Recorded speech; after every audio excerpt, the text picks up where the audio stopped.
তো আমরা এখন শুরু করতে যাচ্ছি ফিজিক্স 9। এটার মধ্যে টপিক আছে তেজস্ক্রিয়তা, পরমাণুর গঠন, তারপর আধুনিক পদার্থবিদ্যার মধ্যে আছে রিলেটিভিটি, তারপর তারার গঠন, অনেক টপিকস, হাইজেনবার্গের অনিশ্চয়তা, তারপরে কম্পটন ইফেক্টস। তো ওগুলো আমরা ধীরে ধীরে পড়বো। প্রথমে শুরু করতেছি তেজস্ক্রিয়তা। ওকে, তো তোমরা অবশ্যই একটা নোটেশনের সঙ্গে সবাই পরিচিত। এটা একটা মৌলের নাম থাকে, নিচে একটা সংখ্যা থাকে জেড, আর উপরে একটা সংখ্যা লেখা থাকে এ। তো আমরা সবাই জানি এটা সেই মৌলের নাম, এতে ক্যালসিয়াম, ম্যাগনেসিয়াম আর সোডিয়াম লেখা থাকে। জেড হচ্ছে সেই পারমাণবিক সংখ্যা বা প্রোটন নাম্বার। ওকে, আমরা আপাতত প্রোটন সংখ্যা লিখতেছি। আর এ হচ্ছে ভর সংখ্যা। ভর সংখ্যার মধ্যে কি কি জানি আমরা? সেই যে নিউক্লিয়ন বলা হয়। নিউক্লিয়ন দুইটা জিনিস মিলে বলে প্রোটন প্লাস নিউট্রন, এই সংখ্যাটাকে বলে ভর সংখ্যা। ওকে, তাই কেউ যদি প্রোটন নাম্বার জানে জেড এবং ভর সংখ্যা যদি জানে, তো নিউট্রন সংখ্যাটা হবে এ মাইনাস জেড। কারণ এ হচ্ছে টোটাল প্রোটন প্লাস নিউট্রন, আর জেড হচ্ছে অনলি প্রোটন। তো আমরা আজকে দেখব যে বেসিক্যালি কেন, মানে সেই যে বিখ্যাত একটা প্রশ্ন থাকে, একটা নিউক্লিয়াস আমরা জানি অ্যাটমের বাইরের দিকে থাকে ইলেকট্রনস, আর আজকের আমাদের তেজস্ক্রিয়তা জানি আলোচনা হবে, পুরোটা হবে নিউক্লিয়াস নিয়ে। ওকে, নিউক্লিয়াসের ভেতরে থাকে সেই যে মেইনলি নিউট্রন আর প্রোটন, আদার কণা থাকতে পারে, আমাদের কনসার্ন হচ্ছে নিউট্রন আর প্রোটন, নিউক্লিয়ন বলা হয় একসঙ্গে। তো অনেকেরই কোয়েশ্চেন হচ্ছে নিউট্রন, তোমরা এগুলোর যদি আবার ইলেকট্রন, নিউট্রন, প্রোটন, মৌলিক কণা যেগুলো নাম শুনতাম আমরা, ওগুলোর যদি ওই নোটেশন দিয়ে লিখতে হয় তাহলে নিচে কিন্তু প্রোটন সংখ্যা হবে না, কারণ প্রোটনের তার প্রোটন সংখ্যা থাকে না, বা ইলেকট্রনের তার প্রোটন সংখ্যা থাকে না। প্রোটন সংখ্যা থাকে একটা পরমাণু। তো যদি ইলেকট্রন, নিউট্রন, প্রোটন এই মৌলিক পার্টিকেলগুলোর ক্ষেত্রে সংখ্যাটা লিখতে হয়, তাহলে এগুলোর পরিচয় হবে, এটা হবে চার্জ সংখ্যা, মানে ওর চার্জ কি। যদি নিউট্রাল হয় সেই চার্জের পরিমাণ হবে 0, যদি নেগেটিভ হয় মাইনাস, পজিটিভ হলে প্লাস। তাহলে তোমরা দেখতে পাবা যখন প্রোটন লিখবো চার্জ 1 আর প্রোটন একটাই, এই জন্য সমষ্টি 1, কারণ এখানে কোনো নিউট্রন থাকা সম্ভব না। একইভাবে নিউট্রন যখন লিখবো তার চার্জ নেই আর নিউট্রন সংখ্যা 1। আর ইলেকট্রনের ক্ষেত্রে এর চার্জ হচ্ছে নেগেটিভ, সো এখানে নিচে হবে -1, আর ইলেকট্রন যেহেতু প্রোটনও না নিউট্রনও না, সো ওপরে হবে 0। তো এই নোটেশনের সময় কিন্তু তোমরা আবার মনে রাখবে এগুলো কিন্তু ভর সংখ্যা মিন করে না, কিংবা নেগেটিভ প্রোটন সংখ্যা মিন করে না, এই নেগেটিভ চার্জ সংখ্যা মিন করে। হ্যাঁ, এটা মৌলিক কণা প্রকাশ করার প্রতীক। তো যেটা বলতেছিলাম যে প্রোটন আমরা জানি পজিটিভলি চার্জড, তাহলে পজিটিভলি চার্জ যদি অনেকগুলো পাশাপাশি থাকে, ওকে, সাপোজ ক্যালসিয়ামে 20টা প্রোটন নিউক্লিয়াসে বসে আছে, তাহলে তারা তো অবশ্যই পরস্পরকে কুলম্বের বলে বিকর্ষণ করা শুরু করবে। 1/4 এপসিলন নট Q1 Q2/r², খুবই কমন সেন্স। তাহলে এত বিকর্ষণ সহ্য করা সত্ত্বেও তারা নিউক্লিয়াসের মধ্যে গেঁথে আছে কেন? এটা একটা খুবই বিখ্যাত কোয়েশ্চেন। তো এটার কারণটা আমরা এখন একটু ব্যাখ্যা করব। এবার আমরা দেখবো কেমনে একটা নিউক্লিয়াসের মধ্যে স্টেবল থাকে, যদিও তাদের মধ্যে বিকর্ষণ বল কাজ করতেছে। অন দ্য আদার হ্যান্ড নিউট্রনের তো আর কোনো ক্ষমতা নেই আসলে আটকে ধরে রাখার, কারণ নিউট্রন তো আসলে চার্জ নিরপেক্ষ। কিন্তু মজার ব্যাপার হচ্ছে এই যে তড়িৎ বল, যেটা কুলম্বের বল, এই যে বিশাল একটা বিকর্ষণ আমরা নাম দিলাম ইলেকট্রোস্ট্যাটিক ফোর্স, এটার কারণে ছিটকে যাওয়ার কথা থাকলেও নিউক্লিয়াসের মধ্যে কিন্তু আরও একটা ফোর্স আছে, যেটা তোমরা অলরেডি সেই মৌলিক 4টা বলের মধ্যে নাম শুনছো। একটা ছিল গ্র্যাভিটি, এরপরে ছিল ইলেকট্রোম্যাগনেটিক ফোর্স, তারপর ছিল সবল নিউক্লিয় বল, আর একটা দুর্বল নিউক্লিয় বল। তাহলে ওই যে নিউক্লিয় বলকে আমরা নাম দিলাম নিউক্লিয়ার ফোর্স। সেই নিউক্লিয়ার ফোর্স কিন্তু চার্জের উপর ডিপেন্ড করে না, চার্জের উপর ডিপেন্ড করে হচ্ছে তারই চুম্বক বলটা। তাহলে সেই চার্জের উপর যদি ডিপেন্ড নাই করে থাকে এবং সেটা আকর্ষণধর্মী বল, তাহলে এই প্রোটনকে কিন্তু নিউট্রনটা টানে, নিউক্লিয় বল দিয়ে টানে। কিন্তু এদের মধ্যে ডিফারেন্সটা কোথায়? ডিফারেন্স হচ্ছে এই প্রোটন যত দূরেই থাকুক না কেন তাদের মধ্যে ইলেকট্রোস্ট্যাটিক ফোর্সটা থাকবেই। তারপর একটা লং রেঞ্জ ফোর্স, মানে বিশাল দূরত্ব এটা কাজ করে, এটা থাকবেই। কিন্তু নিউক্লিয় বল যেগুলো আকর্ষণধর্মী বল, সেগুলো কিন্তু শর্ট রেঞ্জ বল, মানে খুবই নেইবারহুডে বা প্রতিবেশী অঞ্চলে একমাত্র কাজ করবে। তাহলে এটাকে আমরা বলবো শর্ট রেঞ্জ ফোর্স। তো ফলাফলটা হচ্ছে এই, যদি দেখো যে একটা নিউক্লিয়াস স্টেবল, ভেঙে যাচ্ছে না, তাহলে বুঝে যাবা এই যে ইলেকট্রোস্ট্যাটিক ফোর্স যেটা এই প্রোটনকে বিকর্ষণ করার ফলে সৃষ্টি হয়েছে, তাকে নিউট্রনগুলো টেনে ধরে রাখছে। এই 3টা টেনে ধরার ফলটা হচ্ছে এই বিকর্ষণ বলটা সমান। ওকে, তাহলে আমরা বুঝতে পারতেছি এই নিউট্রনের নিউক্লিয় বলটা যখন এটাকে পরাস্ত করতে পারে কিংবা যখন সাম্যাবস্থা রাখতে পারে, তখনই নিউক্লিয়াসটা আটকা অবস্থায় থাকে। আর যদি কখনো দেখো ইলেকট্রোস্ট্যাটিক ফোর্সটা বেশি, এখানে নিউট্রন সংখ্যা কম, বা যতটুকু প্রোটনকে সারপাস করার জন্য যে পরিমাণ নিউট্রন থাকা দরকার ছিল সেই পরিমাণ নাই, তাহলে শিওর থাকতে পারো এই বলটা ছোট হবে, এই বলটা বড় হবে, এবং তাদের মধ্যে একটা মিসম্যাচ হয়ে তারা স্প্লিট হয়ে যাবে, এবং ওই জিনিসটাকে আমরা বলি তেজস্ক্রিয়তা। তো এবার আমরা একটু দেখতে চাই একটা নিউক্লিয়াসের সাইজ সাপোজ বিশাল বড়, তো আমরা একটু বেশি এক্সাজারেট করে রাখছি। এই কালোগুলো হচ্ছে প্রোটন, সেটা যত দূরেই থাকুক না কেন আমরা বলছি যে এদের মধ্যে ইলেকট্রোস্ট্যাটিক ফোর্স, যেটা কুলম্বের বল, এটা থাকবেই, বিকর্ষণ বলটা এই যে সংযোগ সরলরেখা বরাবর বাইরের দিকে। তাহলে এখানে ইলেকট্রোস্ট্যাটিক ফোর্সগুলো লব্ধি হয়ে বেশ বড় একটা ফোর্স পাবে। কিন্তু সেই তুলনায় সাপোজ এইখানে যদি কিছু নিউট্রন থাকেও সে কিন্তু টানতে পারবে না, কারণ আমরা আগেই বলছি নিউক্লিয়ার বলগুলো খুব শর্ট রেঞ্জ, ফলে একদম নেইবারহুড, একদম সাপোজ এই জোনের মধ্যে যদি না থাকে তাহলে অত টানাটানি করে এইটাকে পরাস্ত করতে পারবে না। তাই এই নিউক্লিয়াসটাকে যদি স্টেবল হতে হয়, এই বড় নিউক্লিয়াসকে, তাহলে অবশ্যই এই প্রোটনগুলো সে যেহেতু বিকর্ষণ করতেই থাকবে, এখানে প্রচুর পরিমাণে আশেপাশে প্রতিবেশী অঞ্চলে নিউট্রন থাকতে হবে। তার মানে এখানে অবশ্যই কথাটা জরুরি, নাম্বার অফ প্রোটনস অবশ্যই less than number of neutron হবে, কারণ নিউট্রন হচ্ছে অনেকে মিলে ছোট ছোট টান দিয়ে ওই বড় বড় বিকর্ষণগুলোর বিরোধিতা করতেছে। তাহলে একটা সময় যদি অনেক নিউট্রন থাকে তাহলে তাদের আকর্ষণ বলটা একটা সময় ইলেকট্রোস্ট্যাটিক ফোর্সের সমান হবে এবং এই নিউক্লিয়াসকে স্টেবল রাখতে হবে। যদি আরো বড় হয়ে যায়, বড় বলতে আমরা কি বোঝাচ্ছি, তোমরা সেই যে পড়ছো তেজস্ক্রিয়তে কিন্তু ছোট ছোট নিউক্লিয়াসে দেখা যায় না, যাতে পারমাণবিক ভর 82-এর উপরে পারমাণবিক সংখ্যা। তো সেই ক্ষেত্রে কিন্তু যে তোমরা দেখছো থোরিয়াম, রেডিয়াম, এই ইউরেনিয়াম, এগুলো হচ্ছে তেজস্ক্রিয় মৌল। তো ওইগুলোর ক্ষেত্রে এই মিসম্যাচটা হয়, নিউট্রন আর প্রোটন এটার একটা সার্টেন অনুপাত যদি ক্রস করে ফেলে বা ক্রস না করে, সেই ক্ষেত্রে আমরা তেজস্ক্রিয়তা দেখতে পাই। তখন আইদার নিউট্রনকে বাড়িয়ে কিংবা প্রোটনকে কমিয়ে হলে যেভাবে পারে সেটার একটা সার্টেন অনুপাত বজায় রাখতে চায়, এবং ফলে যতক্ষণ না পর্যন্ত এই একটা নির্দিষ্ট অনুপাত বজায় থাকে ততক্ষণ পর্যন্ত সে তেজস্ক্রিয়তা ঘটাতে থাকে। তেজস্ক্রিয়তা ঘটানো মানে হচ্ছে একটা নিউক্লিয়াস যা দ্বারা গঠিত, দ্যাট ইজ নিউট্রন, প্রোটন, এগুলো ভেঙে অন্য কিছুতে কনভার্ট হতে থাকে। ওকে, তো আমাদের এটি হচ্ছে আজকের আলোচনার টপিক, যে তেজস্ক্রিয়তা কিভাবে হয়, সময়ের সাথে কিভাবে বদলায়, এই জিনিসগুলো আমরা আজকে আলোচনা করব। তো আমরা একটু আগে দেখলাম যে একটা নিউক্লিয়াসের মধ্যে প্রোটন এবং প্রোটন পরস্পরকে বিকর্ষণ করে, ইলেকট্রোস্ট্যাটিক বিকর্ষণ যেটা। On the other hand neutron আর প্রোটন পরস্পরকে আকর্ষণ করে নিউক্লিয়ার শক্তি দ্বারা বা নিউক্লিয়ার বন্ধন দ্বারা। তাহলে যেহেতু এই আকর্ষণ শক্তিটা যখন বেড়ে যায় তখন তাদের মধ্যে একটা স্টেবিলিটি তৈরি হয়, মানে সে ওই অবস্থায় থাকতে চায়। তা আমরা তো যে কোনো ক্ষেত্রেই জানি আকর্ষণ যখন বেশি হয় তখন কিন্তু বিভব শক্তিটা নেগেটিভ হয়। যেমন গ্রহগুলো সূর্যের চারদিকে ঘুরতেছে, এটা কিন্তু নেগেটিভ পোটেনশিয়াল, তার মানে সে ওই সিস্টেমটাকে স্টেবল রাখতে চায়, ওভাবেই ঘুরতে সে অভ্যস্ত। কেউ যদি ওখান থেকে তাকে ছুটাইতে চায়, বাইরে থেকে শক্তি দেওয়া লাগবে। একই কথা এই ক্ষেত্রে প্রযোজ্য, যখন একটা পারফেক্ট নিউক্লিয়াস তুমি পেয়ে গেছো, সে ক্যালসিয়াম অথবা সোডিয়ামের একটা নিউক্লিয়াস আসছে অলরেডি, বুঝতে হবে ওটা স্টেবল, নিউক্লিয়াস যেহেতু গঠিত একটা অ্যাটমের, তখন তুমি ওটাকে ভাঙতে একটা সার্টেন অ্যামাউন্ট অফ এনার্জি লাগবে ওই নিউক্লিয়াসটাকে ভাঙতে। তার মানে আমরা এভাবে আশা করতে পারি তার মধ্যে অলরেডি একটা বন্ধন শক্তি আছে, যে কারণে তারা গাঁথা। ওই পরিমাণ শক্তি যদি তুমি ইনসার্ট করতে পারো বাইরে থেকে, তাহলে ওই গ্রহের মতো নিউট্রন বা প্রোটনগুলোকে ছুটে নিয়ে যেতে পারবে। তার মানে আমরা কি বলতে চাচ্ছি, যে অ্যামাউন্ট অফ এনার্জি দিলে একটা নিউক্লিয়াস থেকে নিউক্লিয়ন, দ্যাট ইজ নিউট্রন বা প্রোটনগুলো ভেঙে ফেলা যায়, তাকে বলে ওই নিউক্লিয়াসের বন্ধন শক্তি। তো এটাকে একটা ইকুয়েশনের মাধ্যমে দেখানো যায়। সাপোজ এটা একটা স্টেবল পরমাণু, তার এখানে যে হচ্ছে এ, এটা যেহেতু গঠিত হয়ে গেছে সে স্টেবল।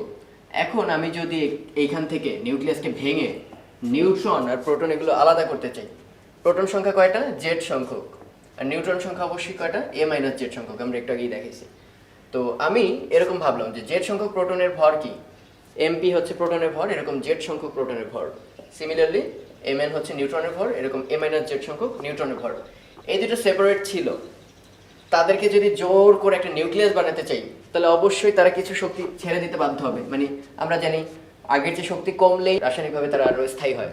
তোমরা যে সেই শুনছিলাম, যখন স্টেবিলিটি বেশি তখন এনার্জি কম, আর এনার্জি বেশি হয়ে গেলে স্টেবিলিটি কমে যায়। আমরা প্র্যাকটিক্যাল লাইফেও দেখছি যে একটা বস্তু যখন উপরে থাকে তার বিভব শক্তি বেশি এই নিচের তুলনায়, এই কারণে তাকে যখন ছেড়ে দিই সে সবসময় লোয়ার পোটেনশিয়ালে পড়তে চায় এবং বেশি স্থায়িত্ব অর্জন করতে চায়। ওই পারমাণবিক বিক্রিয়া বা রাসায়নিক বিক্রিয়া, নিউক্লিয়ার বিক্রিয়া যাই বলো না কেন, সে যখন ডিসক্রিট পার্টিকেল আকারে আছে তখন তার শক্তি বেশি, সে যখন একটা জায়গায় বন্ধন করবে নিউক্লিয়াস হওয়ার জন্য তখন বেশ কিছু শক্তি ছেড়ে দেবে। সেই ছেড়ে দেওয়া এনার্জিটার নামই হচ্ছে বাইন্ডিং এনার্জি বা বন্ধন শক্তি। উল্টাভাবে বললে অলরেডি স্টেবল একটা নিউক্লিয়াস আছে, তাকে ওই বাইন্ডিং এনার্জি পরিমাণ শক্তি বাইরে থেকে পুশ করলে সে ডিসক্রিট পার্টিকেলে ছড়ায় পড়বে, ওই শক্তিকে বিচ্ছিন্ন করে সে আর স্থায়ী থাকতে পারবে না। তো এখন আমাদের একটা মনে ধারণা হতে পারে যার বাইন্ডিং এনার্জি যত বেশি সে তত বেশি স্থায়ী, আই মিন তাকে ভাঙতে বেশি কষ্ট হয়, তার মানে সে ওই অবস্থাতেই বেশি থাকতে চায়। তো এই ধারণাটাই সামান্য একটু ভুল আছে, আমরা এখন ওই জিনিসটি একটু আলোচনা করবো। সাপোজ দেওয়া আছে এটা হচ্ছে আয়রনের বাইন্ডিং এনার্জি বা বন্ধন শক্তি 492, আর বিসমাথের বাইন্ডিং এনার্জি হচ্ছে 1640। সো আমাদের মাথায় অবশ্যই প্রশ্নটা আসবে যে তাহলে অবশ্যই কোনটা বেশি স্টেবল, 1640 যেহেতু বিসমাথকে ভাঙতে বেশি কষ্ট হবে। কিন্তু ঘটনা কিন্তু সত্যি না, কারণ দেখো বিসমাথের নিউক্লিয়ন কিন্তু 209টা total, on the other hand আয়রনকে 56টা।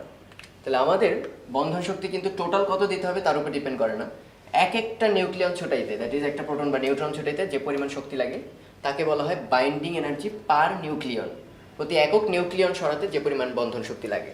তাহলে আমাদের আসলে ওইটা চেক করতে হবে ওইটা কার বেশি। তাহলে এখানে টোটাল বাইন্ডিং এনার্জি হচ্ছে 492.8, তাকে আমি 56 দিয়ে ভাগ করলে এক একটা নিউক্লিয়াস ওটাতে কি পরিমাণ শক্তি লাগে সেটা পেয়ে যাবো এবং চেক করে দেখতে পারবো এটা প্রায় 8-এর কাছে, 8.8 maybe. On the other hand এখানে 1640 তাকে আমি যদি 209 দিয়ে ভাগ করি তখন দেখতে পাবো এটা 7 পয়েন্ট সামথিং। এটা কি মিন করতেছে, এটার প্রতিটা নিউক্লিয়ন ওর চেয়ে কম দৃঢ়ভাবে আটকানো নিউক্লিয়াসের সাথে। সো একে আমি কম এনার্জি দিলে সে ছিটকে চলে যাবে, একে বেশি এনার্জি দিতে হবে। এই জন্য যদিও টোটাল এনার্জি মনে হচ্ছে এর বেশি, কিন্তু মনে রাখবো আয়রনের ক্ষেত্রে বাইন্ডিং এনার্জি ম্যাক্সিমাম। হ্যাঁ, এবার আমরা দেখবো ভর ত্রুটি বা ম্যাস এরর নামের একটা কনসেপ্ট। এটা অনেকটা এরকম, একটু আগে আমরা যেমন দেখালাম যে এক্স নামের একটা নিউক্লিয়াস গঠিত হলো এবং তাকে যদি সার্টেন অ্যামাউন্ট অফ এনার্জি দেওয়া হয় যাতে করে নিউক্লিয়নগুলো ছিটকে যায়, তখন তারা নিউট্রন এবং প্রোটনে ভেঙে যায়। তাহলে ইকুয়েশনটাকে আমরা এভাবে লিখতে পারি, এম অফ এক্স মানে এক্স নিউক্লিয়াসটার ভর, তার সঙ্গে কিছু পরিমাণ এনার্জি আছে, দিলে পরে তারা ভেঙে যায় জেড সংখ্যক প্রোটন, আর এ মাইনাস এ হচ্ছে সেই প্রোটন প্লাস নিউট্রন। সো এ থেকে জেড বিয়োগ করলে নিউট্রনের সংখ্যা, এত সংখ্যক নিউট্রন। তো মজার ব্যাপার হচ্ছে এই যে পরে যা গঠিত হয়েছে সেটা তো আগের পার্টিকেল দ্বারাই গঠিত, তার মানে জেড সংখ্যক প্রোটন এবং এ মাইনাস জেড সংখ্যক নিউট্রন মিলেই কিন্তু এই নিউক্লিয়াসটি গঠিত হয়েছে। সো আমরা এক্সপেক্ট করতে পারতাম যে জেড এম পি প্লাস এ মাইনাস জেড এম এন এর যে টোটাল ভর আর নতুন গঠিত নিউক্লিয়াসটার যে ভর সেটা সমান, কারণ এই পার্টিকেল দ্বারাই ওটা গঠিত। কিন্তু দেখতেই পাচ্ছ আসলে তাদের মধ্যে একটা এনার্জি গ্যাপ আছে। তো যখন এক্সপেরিমেন্ট করে তখন দেখা যায় আসলে এটা সত্যি না, টোটালটা এই যে ডিসক্রিট পার্টিকেল আকারে বেশি থাকে কিন্তু নিউক্লিয়াস গঠিত হওয়ার পর কিছুটা কম পাওয়া যায়। তো এখান থেকে গেস করা হয় যে আসলে কিছু পরিমাণ ভর আসলে হারিয়ে গেছে। ভর তো আসলে হারাইতে পারে না, তোমরা শুনছো। আগে আমরা জানতাম যে শক্তি এক রূপ থেকে অন্য রূপে রূপান্তরিত হয়, কিন্তু আইনস্টাইনের সেই সমীকরণের পর আসলে প্রমাণিত হয়ে গেছে যে ভর আর শক্তিও পরস্পর কনভার্টিবল। যে ভর আসলে যখন দেখবা যে মিসিং বা হারিয়ে গেছে তখন বুঝতে হবে সেটা শক্তিতে কনভার্ট হয়েছে, আলাদা কোনো সোর্স থেকে শক্তি আসতে হয়নি। তাহলে মিসিং ভর যতটুকু ওটাকে আমরা নাম দিলাম ডেল্টা এম, যে ত্রুটি হয়েছে যতটুকু ভরের সেটা সমান কত, জেড এমপি প্লাস এ মাইনাস জেড এম এন, তার মানে নিউট্রন এবং প্রোটনের টোটাল ভর মাইনাস সেই যে গঠিত হয়েছে নিউক্লিয়াসটা, সেই নিউক্লিয়াসের ভর যতটুকু মিসিং থাকবে সেটুকু হচ্ছে মিসিং ভর বা ত্রুটিপূর্ণ ভর, মানে যেটুকু ভর আমরা পাচ্ছি না সেটা দেখবা একটা ইকুইভ্যালেন্ট এনার্জিতে কনভার্ট হয়েছে। আমরা জানি সেই আইনস্টাইন সমীকরণ অনুসারে ইকুয়াল টু এমসি স্কোয়ার। তাহলে এই পরিমাণ এনার্জি তুমি ওই ভর ত্রুটির কারণে পাও। তাহলে সেই এনার্জিটা কি করে, সেই এনার্জিটাই বিখ্যাত বাইন্ডিং এনার্জি, যে নিউক্লিয়াসকে ধরে রাখে স্টেবল করার জন্য। একটা কোয়েশ্চেন আছে যে একটা হিলিয়াম নিউক্লিয়াসের ভর হচ্ছে এত ইউ, ইউ এর মিনিংটা আমি একটু পরে বলতেছি। প্রোটনের ভর হচ্ছে এত ইউ, নিউট্রনের ভর দেওয়া আছে। কোয়েশ্চেন হচ্ছে find the binding energy of helium nucleus. Helium nucleus মানে হচ্ছে দুইটা ইলেকট্রন বর্জিত, শুধু নিউক্লিয়াসটুকু আছে, যার নাম আমরা খুব পপুলারভাবে চিনি আলফা পার্টিকেল হিসেবে। তো এটা কিভাবে বের করবো তার আগে এই ভরের নতুন ইউনিটের সম্পর্কে জানি, যে তেজস্ক্রিয়তায় ভরের একটা নতুন ইউনিট হচ্ছে এক এএমইউ। এএমইউ হচ্ছে অ্যাটমিক ম্যাস ইউনিট, এটাকে অনেক সময় ইউ দিয়েও ডাকে, যেমন ওই কোয়েশ্চেন আমরা লিখেছি। এটা হচ্ছে সেই হাইড্রোজেনের ভর, সেই যে আমরা জানতাম 1.6 10⁻⁻27 কিলোগ্রাম। তো এটা কিভাবে বের করা যায় খেয়াল করে দেখো, যে বাইন্ডিং এনার্জিতে আসলে আমরা সেই যে বিখ্যাত টার্ম বাইন্ডিং এনার্জি সমান ডেল এম সি স্কোয়ার, তার মানে বাইন্ডিং এনার্জি বের করতে হলে আমাদের ভর ত্রুটি জানা লাগবে। সেই ভর ত্রুটি সমান আমরা কি জানি আবার, যে এখানে কয়টা প্রোটন আছে তাদের ভর, কয়টা নিউট্রন আছে তাদের ভর, A minus Z into M N, আর নিউক্লিয়াসটার ভর কত সেটা আমাদের জানা লাগবে। তাহলে আমাদের এখানে প্রোটন কয়টা একটু তাকিয়ে দেখো, জেড হচ্ছে 2, তো 2 ইন্টু ম্যাস অফ প্রোটন কোয়েশ্চেনে দেওয়াই আছে প্রোটনের ম্যাস কত। তারপর এখানে 4 হচ্ছে এ মাইনাস জেড হচ্ছে 4 মাইনাস 2 ইন্টু নিউট্রনের ভর কোয়েশ্চেনে দেওয়া আছে, মাইনাস হিলিয়ামের ভর সেটাও কোয়েশ্চেনে দেওয়া আছে। তাহলে এটা সলভ করে আমরা আসলে ভর ত্রুটিটা বের করতে পারবো। সেই ভর ত্রুটি যদি বের করতে পারো তাহলে এনার্জি বের করো কোয়াইট ইজি। তবে এই ক্ষেত্রে একটা জিনিস মনে রাখলে সুবিধাই হয়, সেটা হচ্ছে এক ইউ পরিমাণ ভর যদি এনার্জিতে কনভার্ট হয়ে যায় তাহলে কত এনার্জি বের হয় এটা আমরা বের করতে পারি। কীরকম, E equal to del M, del M হচ্ছে এক এএমইউ মানে সেই যে 1.6 10⁻⁻27 এত whole square into C square, আলোর বেগ হচ্ছে 3 10⁻8 হোল স্কোয়ার। তাহলে এটাকে যদি ইলেকট্রোভোল্ট এককে নাও তাহলে তোমরা পাবা, তাহলে এখান থেকে একটা সার্টেন আসবে জুল, তাকে যদি তুমি ইলেকট্রোভোল্ট এককে নাও তাহলে আসবে 931.5 মেগা ইলেকট্রোভোল্ট। ওকে, তো এটা মনে রাখা একটা সুবিধা আছে। সুবিধাটা কি খেয়াল করো, এক এএমইউর জন্য শক্তি পাওয়া যায় হচ্ছে 931। তাহলে আমাদের এখানে এএমইউ পাওয়া ডেল এম পরিমাণ এত এএমইউ, তাহলে আমরা বলতে পারি এক এএমইউতে শক্তি পাওয়া যাচ্ছে 931 এত মেগা ইলেকট্রোভোল্ট। অতএব তোমার ডেল এম পরিমাণ এমইউতে কত পাওয়া যাবে 931.5 ইন্টু ডেল এম, এত মেগা ইলেকট্রোভোল্ট। এটাই হচ্ছে তোমার সেই ই বা বাইন্ডিং এনার্জি। আর ইলেকট্রোভোল্ট এককের সিস্টেমটা কি? এটা কিন্তু একটা শক্তির একক। এক ইলেকট্রোভোল্ট ইকুয়াল টু 1.6 10⁻⁻19 জুল। এবং এটা কেন শক্তির একক? খেয়াল করে দেখো, এখানে চার্জ আছে আর এখানে ভোল্ট আছে। সেই যে বিখ্যাত কথা আমরা জানি W equal to V Q, তার মানে চার্জকে ভোল্ট দিয়ে গুণ করলে আসলে আমরা একটা কাজ পাই, আর কাজ তো শক্তি। ওকে, এবার আমরা একটা নতুন সূত্র শিখবো যেটাকে বলা হয় ফার্মির সূত্র, বা নিউক্লিয়াসের ব্যাসার্ধ কত সেটা বের করবো। কেউ যেহেতু ভুলেও না ভাবি আমরা কোনো পারমাণবিক ব্যাসার্ধ, এটা কিন্তু অনেক আগেই বোরের মডেল থেকে বের করছি, ওটা না। এই যে নিউক্লিয়াসটুকু, সেটার ব্যাসার্ধ আমরা কিভাবে পাবো, আর অফ নিউক্লিয়াস, এটার জন্য ফর্মুলাটা। সেটা একটা গবেষণায় অবশ্যই দেখা গেছে যে এই যে নিউক্লিয়াসগুলো, তার যে আয়তন, মানে এটা সাইজে কত বড় হবে, এটা অ্যাবসলিউটলি ডিপেন্ড করে হচ্ছে তার ভর সংখ্যা কত, মানে ভেতরে কত পরিমাণ নিউক্লিয়ন। যদি 100টা নিউট্রন প্রোটন থাকে তাহলে বিশাল সাইজের নিউক্লিয়াস, আর যদি কম পরিমাণ নিউক্লিয়ন থাকে তাহলে ছোট সাইজের নিউক্লিয়াস। তাহলে এটা হচ্ছে একটা ডেফিনিশন যে আয়তনটা ডিপেন্ড করে হচ্ছে ভর সংখ্যার উপর। তো এটাকে আমরা পিওর যদি একটা গোলক ভাবি নিউক্লিয়াসকে, তাহলে গোলকের আয়তন জানি 4/3πr3, যেখানে এই আরটাই আমাদের টার্গেট, নিউক্লিয়াসের ব্যাসার্ধ প্রপোর্শনাল টু আর। তাহলে এইটুক যেহেতু কনস্ট্যান্ট, ওটাকে আমরা প্রপোর্শনালের মধ্যেই রাখতে পারি। তাহলে r³ সমানুপাতিক a, তাহলে r সমানুপাতিক a⁻1/3। ওকে, তাহলে এখানে একটা সমানুপাতিক ধ্রুবক আসবে। তাহলে সূত্রটা দাঁড়াচ্ছে r ইকুয়াল টু একটা কনস্ট্যান্ট a⁻1/3। এই সেই ফার্মির সূত্র, যেখানে r হচ্ছে নিউক্লিয়াসের ব্যাসার্ধ, আর a হচ্ছে ভর সংখ্যা, শুরুতেই আমরা বলছিলাম। আর r নট হচ্ছে একটা কনস্ট্যান্ট, যাকে ফার্মি কনস্ট্যান্টও বলা হয়, আর অনেক সময় রেডিয়াল প্যারামিটারও বলা হয়। রেডিয়াল প্যারামিটার কি, তোমরা একটু ডিটেল পড়াশোনা করলে দেখতে পাবা। এইটাই সেই বিখ্যাত রাদারফোর্ডের এক্সপেরিমেন্টেও যে একটা হাইপারবোলিক পথে আলফা কণাগুলো ছুটে গেছিল, সেইখানের একটা নির্দিষ্ট দূরত্ব উপকেন্দ্র থেকে, ঠিক এক্স্যাক্ট মনে নেই, তোমরা এটা নিয়ে পড়াশোনা করতে পারো চাইলে। তো এটার মানও জানা আছে, এটার মান হচ্ছে 1.2 ফেমটোমিটার, মানে 10⁻⁻15 মিটার, বা অনেক সময় লেখা থাকে 1.2 ফেমটোমিটার বা ফার্মিমিটার। তো আমরা এই সূত্রের ব্যবহার নিয়ে একটা অঙ্ক দেখব। তো একটা অঙ্ক দেওয়া আছে এরকম যে কার্বন 12 6, এই নিউক্লিয়াসটা, এটা কিন্তু পরমাণু একই নেই, মানে পরমাণু আরও বড়। ওকে, পরমাণু রাখলাম না, পরমাণুটা বড়, এটা জাস্ট নিউক্লিয়াস। তো এই নিউক্লিয়াসটা যখন পরস্পর টাচ করবে, তখন তাদের মধ্যে বিভব শক্তি কত হবে, এই হচ্ছে আমাদের কোয়েশ্চেন। তো বিভব শক্তি সমান তো আমরা জানি ইউ বা ডাব্লিউ ইকুয়াল টু কি, ভি কিউ। তার মানে প্রথমে জানতে হবে এইটাকে আনার জন্য আমার বিভব কত হবে, সেই বিভব জানতে হবে, চার্জ জানতে হবে। তো বিভবের রাশিমালা আমরা জানি 1/4πε0 Q1, okay, by R into ওইটার চার্জ। তো দুইটার চার্জই সমান, যেহেতু একই জিনিস নিয়ে আসছো। প্রথমটার মধ্যে চার্জ হচ্ছে 6টা প্রোটন, আর নিউট্রনের কোনো চার্জ নেই। দ্বিতীয়টার মধ্যে 6টা প্রোটন, নিউট্রনের কোনো চার্জ নেই। আর এক একটা প্রোটনের চার্জ আমরা সবাই জানি ইলেকট্রনের সমান।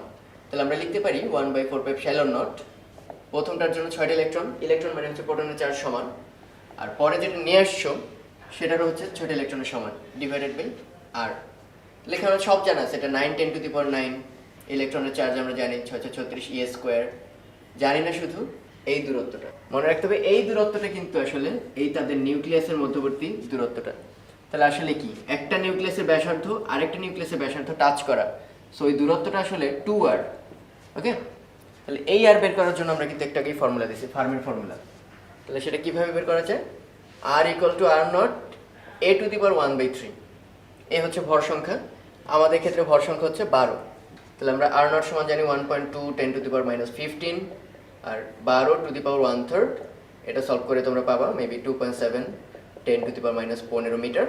এটা যদি এখানে বসাই দাও তাহলে কিন্তু হবে না, কারণ এই দূরত্বটা হচ্ছে শুধু একটা দূরত্ব, আসল দূরত্বটা হচ্ছে 2r। তাহলে সেটা যদি এখানে বসাও তাহলে যেটা আসবে এটি হচ্ছে অ্যান্সার। ওকে, এখন আমরা পড়বো তেজস্ক্রিয়তার ক্ষয়সূত্র বা decay law of radioactivity. তো এটা আমাদের খুবই পপুলার একটা সূত্র, ঠিক তেজস্ক্রিয়তার জন্য না, এটা অনেক ক্ষেত্রে একই রকম সূত্র আছে ফিজিক্সে, যে ক্ষয় কত হবে সেটা ডিপেন্ড করে ওই সময় আসে কত। কথাটা নিশ্চয়ই খুব বাস্তব লাগতেছে। যে আমার বন্ধু ইকবাল একটা কথা বলতো যে একটা মানুষের যত বেশি টাকা ওই মোমেন্টে, তার ট্যাক্সের পরিমাণও কিন্তু তত বেশি, এবং খুব কমন সেন্স একজন গরিবের ট্যাক্স অনেক কম হবে, মানে কত হারে ক্ষয় হবে সেটা ডিপেন্ড করবে ওই সময় তার সম্পত্তির পরিমাণ কত। একইভাবে নিউক্লিয়াসের মধ্যে কত বেশি নিউট্রন বের হয়ে যাবে বা প্রোটন ভেঙে বের হয়ে যাবে, এটা ডিপেন্ড করবে ওই মোমেন্টে নিউক্লিয়াসের মধ্যে উপস্থিত প্রোটন বা নিউট্রন সংখ্যার সমানুপাতিক। তাহলে এখান থেকে আমরা সেই যে নিয়ে আসছিলাম সেই বিখ্যাত ফর্মুলা dN/dt ইকুয়াল টু একটা কনস্ট্যান্ট যাকে বলা হয় তেজস্ক্রিয়তার ক্ষয় ধ্রুবক। ওকে, তাহলে আমরা এখান থেকে নিয়ে আসছিলাম dn/n equal to minus lambda DT, তারপর ইন্টিগ্রেশন করে আমরা পাচ্ছিলাম dn/n equal to minus lambda constant integral DT, that is ln n, আর লিমিট হবে কি, শুরুতে ছিল n নট আর সার্টেন একটা টাইম টিতে ছিল n, শুরু বলতে টাইম ছিল 0, সার্টেন টাইম t, তাহলে আমরা পাচ্ছি লন n লিমিট হবে n নট থেকে n মাইনাস ল্যামডা টি লিমিট হবে 0 থেকে t। এখানে পরিচয়টা অবশ্যই খেয়াল রাখতে হবে, এটা হচ্ছে শুরুতে কতটুকু ছিল, পরে কতটুকু আছে, কতটুকু ক্ষয়প্রাপ্ত হয়েছে এটা কিন্তু কোথাও বলা নেই। তার মানে এটাও একদম শুরুতে প্রেজেন্ট কতটুকু ছিল, আর এটা হচ্ছে এখন অবশিষ্ট কতটুকু আছে। তাহলে আমরা পাচ্ছি ln n minus ln n nought equal to minus lambda T.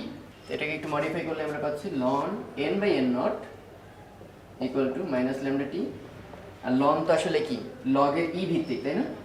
Log ই ভিত্তিক n/n নট সমান হচ্ছে মাইনাস ল্যামডা টি। তাহলে লগের সংজ্ঞা অনুসারে আমরা পাচ্ছি e to the power minus lambda T equal to হচ্ছে n/n নট, এবং লাস্ট ভার্সন যদি লিখি n equal to n nought E to the power minus lambda into T. এই ফর্মটা আমরা সবাই মনে রাখি, এটা অনেক সময় কাজে লাগে, কিন্তু সবচেয়ে পপুলার টার্ম হচ্ছে এই টার্মটা।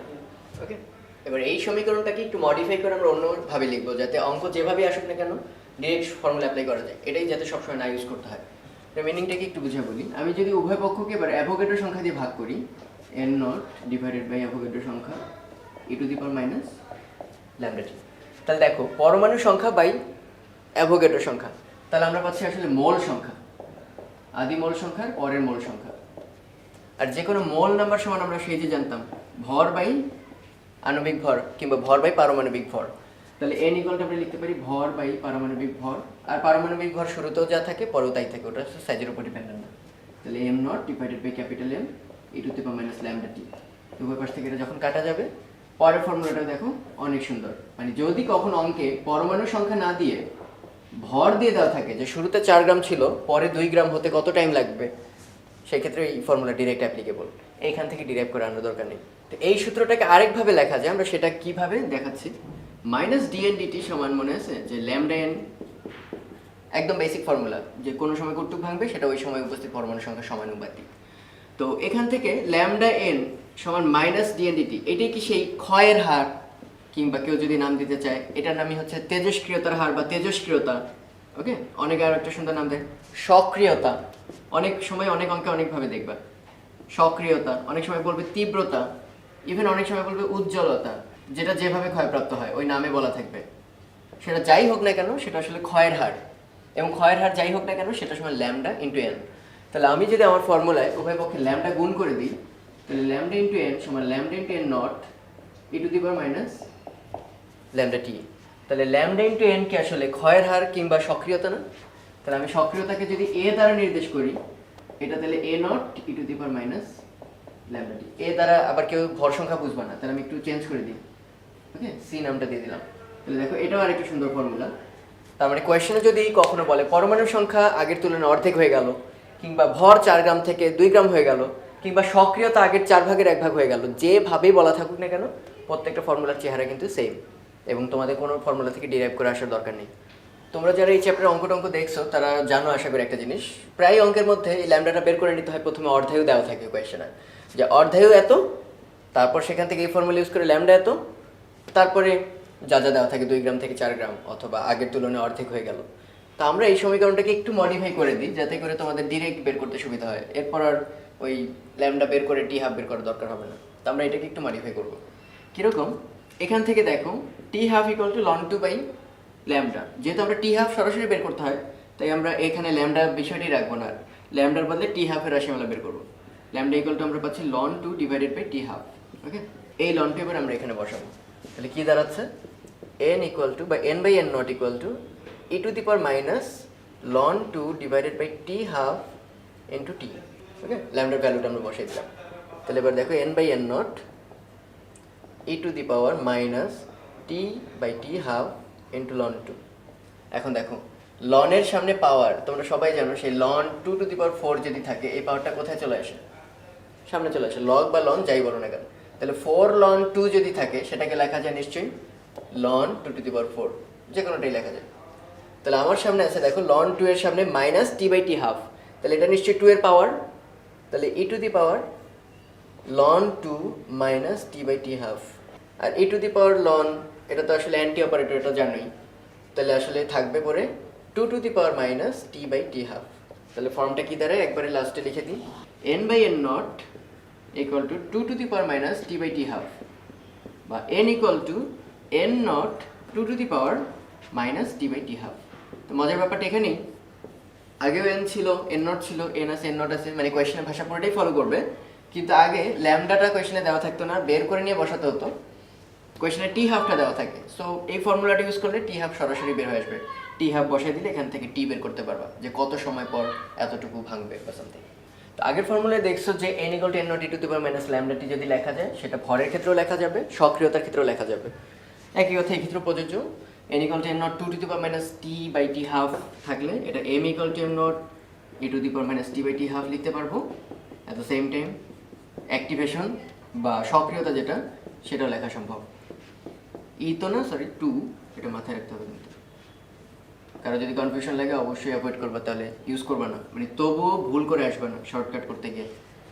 একটা তেজস্ক্রিয় মৌলের অর্ধায়ু দেওয়া আছে 3.8 দিন, কতদিন পর তার 1/20 অংশ অবশিষ্ট থাকবে। মাইন্ড ইট, এই শব্দটা অবশিষ্ট থাকবে, যদি বলে এত অংশ ক্ষয় হয়ে যাবে তাহলে কিন্তু কতটুকু বাকি আছে এক থেকে বিয়োগ করে বের করে নিয়ে আসতে হবে। ওকে, তো যেহেতু বলে দিছে n equal to n nought E to the power minus lambda T করলে আমাদের আবার ল্যামডা বের করতে হবে, তো আমরা লাস্ট যে ফর্মুলাটা শিখছি 2 to the power minus T by T half, এটা ইউজ করলে খুব সুন্দর। তাহলে এইটা হবে n নট ডিভাইডেড বাই 20 অবশিষ্ট আদিটার 1/20 অংশ equal to n nought 2 to the power minus T by t হাফটি হচ্ছে তোমার 3.8। তাহলে এখানে n নট কাটা, টিটা বের হয়ে আসবে। ওকে, একটা তেজস্ক্রিয় পদার্থ আছে, তার ভর হচ্ছে আদি ভর 1 গ্রাম, তো সেটা প্রতি 50 সেকেন্ড সময় 1 সেন্টিগ্রাম করে হারায়, অবশিষ্ট না। এই কোয়েশনের ভাষাটা খেয়াল করতে হবে। তাহলে ওই পদার্থের অর্ধায়ু কত? তো যেহেতু ল্যামডা নিয়ে সম্পর্ক নেই, টি হাফের সাথে রিলেশন, আমরা সরাসরি ওই ফর্মুলাটা ইউজ করতে পারি, m equal to m nought 2 to the power minus T half, মানে টি বাই টি হাফ। তাহলে m ইউজ করলাম কেন? কারণ এগুলো সব ভরে দেওয়া আছে। তাহলে আদি ভর 1 গ্রাম আমরা জানি, আর শেষ ভর কত, মানে অবশিষ্ট কত আছে 1 সেন্টিগ্রাম। এটা কিন্তু ভুলেও না, 1 সেন্টিগ্রাম ক্ষয়প্রাপ্ত হয়। ওকে, মানে 1 থেকে 0.01 বাতিল, তার মানে ওই 0.99 এত গ্রাম অবশিষ্ট আছে। এই কথাটাই আমরা বলছিলাম, এম এর পরিচয় কতটুকু অবশিষ্ট ভর। তাহলে 0.991 2 টু দি পাওয়ার মাইনাস টি দেওয়া আছে হচ্ছে 50 second divided by T half. তো এখানে আননোন কেবল টি হাফ, সলভ করে টি হাফটা আমরা নির্ণয় করে ফেলবো। ওকে, এটা একটা আকরিক, ওকে, খনিজ একটা আকরিক। এটার মধ্যে চেক করে দেখা গেল কি, যে এর মধ্যে ইউরেনিয়াম পাওয়া গেছে 238 আর লেড পাওয়া গেছে 206, এবং তাদের রেশিও দেওয়া আছে যে ইউরেনিয়ামটা বেশি, কত বেশি, লেডের তুলনায় 3 গুণ বেশি। তো আমরা অলরেডি জেনে ফেলছি যে তেজস্ক্রিয়তার কারণে কি হয়, একটা অস্থিতিশীল বস্তু বা আনস্টেবল মৌল সেটা কনভার্ট হতে থাকে স্থিতিশীলের দিকে। তাহলে আসলে পুরো আকরিকটা পুরাটাই ছিল ইউরেনিয়াম একটা সময়, এরপর ধীরে ধীরে ক্ষয়প্রাপ্ত হতে হতে লেডে কনভার্ট হচ্ছে, কারণ এগুলো তো হারাবে না, স্থায়ী পদার্থে পরিণত হয়। এই কথাটাই বলে দিচ্ছে, যতটুকু লেড আমরা পেয়েছি পুরাটাই আগে ছিল ইউরেনিয়ামে, সেখান থেকে কনভার্ট হয়ে লেড পাওয়া গেছে। তো আমরা কোয়েশনে দেওয়া আছে ইউরেনিয়ামের অর্ধায়ু, এবং জিজ্ঞেস করছে এই যে আকরিকটা, এটার বয়স কত, মানে কত বছর আগের আকরিক এটা আর কি। এটা আমরা কিভাবে ডিটারমিন করতে পারি খেয়াল করে দেখো। আমরা ধরে নিলাম এই যে দেওয়া আছে কোয়েশনে ইউরেনিয়াম আর লেডের রেশিও হচ্ছে 3। ওকে, তো লেডের পরিমাণটাকে আমরা নাম দিলাম N1। তাহলে অবশ্যই ইউরেনিয়ামের বর্তমান অ্যামাউন্ট হচ্ছে 3N1, এই তো। এটা যখন টি সময়, বর্তমান সময়।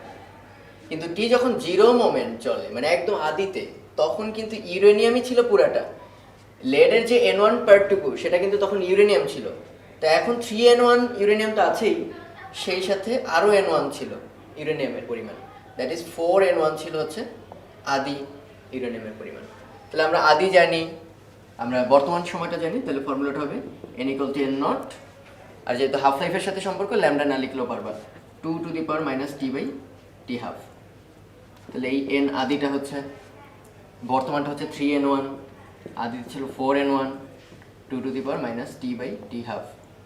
ওকে, N1 কাটা, তাহলে 3/4 2 টু দি পাওয়ার মাইনাস কত টাইম লাগছে বয়সটাই জানতে চাইছে, সো টিটা বের করতে হবে আর টি হাফ দেওয়া আছে সেই বিখ্যাত ফর্মুলা পুরো সংখ্যাটা 4.5 10 টু দি পাওয়ার 9।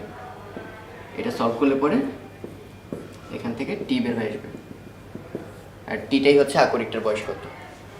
একটা তেজস্ক্রিয় পদার্থের প্রত্যেক মুহূর্তে ক্ষয়ের হার বা সক্রিয়তা দেওয়া আছে 4750 ডি পার মিন, এর অর্থ হচ্ছে ডিকে পার মিনিট, প্রতি মুহূর্তে ক্ষয়ের হার বা প্রত্যেক মিনিটে ক্ষয়ের হার, বা ইংরেজিতে আরেকটা বলে ডিসইন্টিগ্রেশন পার মিনিট, মানে ভেঙে যাওয়ার রেট। তো তার আগে আমরা একটু জেনে রাখবো, এটা পরীক্ষার সময় অনেক সময় ইম্পর্টেন্ট, তেজস্ক্রিয়তার অনেকগুলো একক আছে। 1 ডিকে পার সেকেন্ড হচ্ছে 1 বেকেরেল। হ্যাঁ, বেকেরেল এককটাকে বলা হয় প্রতি সেকেন্ডে একটা ক্ষয়কে বলা হয় 1 বেকেরেল। এটা এখন ইউজ করে না বলেই চলে, ইউজ করে মেইনলি কুরি। 1 কুরি সমান হচ্ছে 3.7 10 to the power 10 decay per second বা বেকেরেল, আর 1 রাদারফোর্ড সমান হচ্ছে 10 to the power 6 decay per second. তো ওটা আমাদের না জানলেও চলবে আপাতত। কোয়েশ্চেন করছে হচ্ছে প্রথমে ছিল সক্রিয়তা 4750 আর 5 মিনিট পরে সক্রিয়তা 2700। সো এটা দেখে ভয় পাওয়ার কোনো কারণ নেই, যেখানে তো পরমাণু সংখ্যা বলেনি, ভর বলেনি, সক্রিয়তা মানে ভেঙে যাওয়ার হার। তো আমরা তো সেই যে শিখেছিলাম যে n = n nought e to the power minus lambda by মানে ল্যামডা টি, কিংবা m = m nought e to the power minus lambda t, এটার মতো লেখা যায় সক্রিয়তা ac সমান ac nought e to the power minus lambda টি। আর যেহেতু আমাদের টি হাফ বের করতে বলছে, আমরা সেই পরিবর্তিত ফর্মুলাটাও ইউজ করতে পারি, n = n nought 2 to the power minus t by t half, বা m = m nought 2 to the power minus t by t half, যা যেটা ভালো লাগে ইউজ করবা, তবু ভুল করা যাবে না আর কি। c nought 2 to the power minus t by t half. তো আমাদের দরকার হচ্ছে শেষ ইকুয়েশনটা, সক্রিয়তা দেওয়া প্রথমটার হচ্ছে মানে বর্তমানে হচ্ছে 2700, আদিতে ছিল 4750 into 2 to the power minus time লাগছে 5 minute divided by T half. একমাত্র আননোন হচ্ছে টি হাফ, সলভ করলেই টি হাফ বা অর্ধায়ুটা আমরা পেয়ে যাব। তো একটা স্পেসিমেন যার মধ্যে এ আর বি দুইটা তেজস্ক্রিয় পদার্থ, এর হচ্ছে অর্ধায়ু 4 সেকেন্ড আর বি এর অর্ধায়ু 8 সেকেন্ড। শুরুতে তাদের ভরের পরিমাণ সেম, দুইটার অ্যামাউন্ট সেম, কিন্তু যেহেতু দুইটা ভিন্ন পদার্থ তাদের পারমাণবিক ভরের অনুপাত হচ্ছে 1:2 গিভেন। তো বলছে 16 সেকেন্ড পর তাদের মধ্যে কি ভরের অ্যামাউন্ট সেম থাকবে নাকি থাকবে না। তো Na/Nb হচ্ছে মানে 16 সেকেন্ড পর তাদের অবশিষ্ট পরমাণু সংখ্যা। তাহলে সেটা বের করতে আমাদের দেখি বের করা লাগে কি আসলে। n এর তো সমান জানি, সেই যে আমাদের বিখ্যাত formula n = n nought 2 to the power minus t by t half. Okay, তাহলে এটা সমান লিখতে পারি n nought 2 to the power minus t by t half of a, আর এখানে আসবে nb nought 2 to the power minus t by t half of b। তাহলে n nought nb nought কিন্তু আমাদের দেওয়া নেই, আমাদের কোয়েশ্চেনে দেওয়া আছে জাস্ট পারমাণবিক ভরের রেশিও। তাহলে সেটা থেকে আমরা বের করে ফেলতে পারি আসলে n nought by nb nought equal to কত হবে। তো এটা আসলে যেহেতু মোল সংখ্যার অনুপাত বা পরমাণু সংখ্যার অনুপাত কিন্তু সেম, আমরা জানি যত বেশি পরমাণু মোল সংখ্যা তত বেশি। তাহলে এখান থেকে আমরা লিখতে পারি ভর বাই আণবিক ভরই তো আসলে মোল সংখ্যা। তাহলে ভর অফ এ ডিভাইডেড বাই আণবিক ভর অফ এ। এগেন নিচে আবার ভর অফ বি ডিভাইডেড বাই মানে উপরে চলে যাবে আণবিক ভর অফ বি। কিন্তু ভর দুইটার জন্য এ আর বি লেখা লাগবে না, কারণ শুরুতেই বলে দিচ্ছি ভর সেম ছিল। তাহলে থাকবে mb বাই ma, কোয়েশ্চেনে দেওয়া আছে ma বাই mb, সো 1:2 থাকলে এখানে আসবে 2:1। তার মানে আমাদের এই জিনিসটা জানা আছে, এই টুকের মান হচ্ছে 2, আর ওপরে হচ্ছে 2 to the power minus t divided by t half প্রথমটার জন্য, a এর জন্য 4 second divided by 2 to the power minus t divided by b এর জন্য হচ্ছে 8 সেকেন্ড। তাহলে এখানে দেখো একমাত্র আননোন হচ্ছে t, সলভ করলেই t বের হয়ে আসবে, সরি t দেওয়াই আছে, t হচ্ছে 16 সেকেন্ড। ওকে, সলভ করলে এটা চলে আসবে Na/Nb, দ্যাট ইজ 16 সেকেন্ড পর তাদের পরমাণু সংখ্যা কি অনুপাত একই আছে ওরকম নাকি চেঞ্জ হবে। তো আমাদের বইয়ে গড় আয়ু নামের একটা কনসেপ্ট আছে যে পরমাণুগুলোর গড় আয়ু সমান 1/λ, মানে তেজস্ক্রিয় ক্ষয় ধ্রুবকের সাথে তার একটা সম্পর্ক দেখানো। তো গড় আয়ু কনসেপ্টটা কি, যে কতগুলো পরমাণু তো সাথে সাথেই ভেঙে যায়, পরমাণু তো বলতে আমরা নিউক্লিয়াস বুঝবো, আর অনেকগুলো অনেক বছর টাইম লাগে ভেঙে যেতে। তোমরা দেখবো অনেকগুলো অর্ধায়ু 450 কোটি বছর এরকম। তাহলে কোনোগুলো একদম স্টার্টিংয়ে ভেঙে যায়, কোনোগুলো অনেক টাইম নিয়ে ভাঙে। সো তাদের একটা অ্যাভারেজ আমাদের বের করে রাখা উচিত। অ্যাটলিস্ট কোনো কিছু ডিটারমিন করতে হলে শূন্য কোনো ভালো সংখ্যা হলো না, 450 কোটি বছরও আসলে একটা বড় ভালো একটা সংখ্যা হলো না। তো গড় আয়ু কনসেপ্টটা কীভাবে বের করা যায় বা এটা কীভাবে আনা যায় ওটা আমরা একটু দেখাচ্ছি। প্রথম কথা, টি যখন 0 তখন মনে করি পরমাণু সংখ্যা হচ্ছে n নট আদিতে। এরপর টি প্লাস ডিটি টাইমে dn সংখ্যক ভেঙে চলে গেছে, তারপর পরে আছে n সংখ্যক।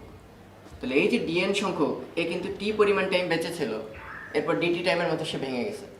তাহলে আমরা এভাবে লিখব যে dn সংখ্যক অ্যাটমের প্রত্যেকটার লাইফ কতক্ষণ করেছিল, টি পরিমাণ লাইফ, তাহলে এদের টোটাল লাইফ কত ছিল, টি ডিএন।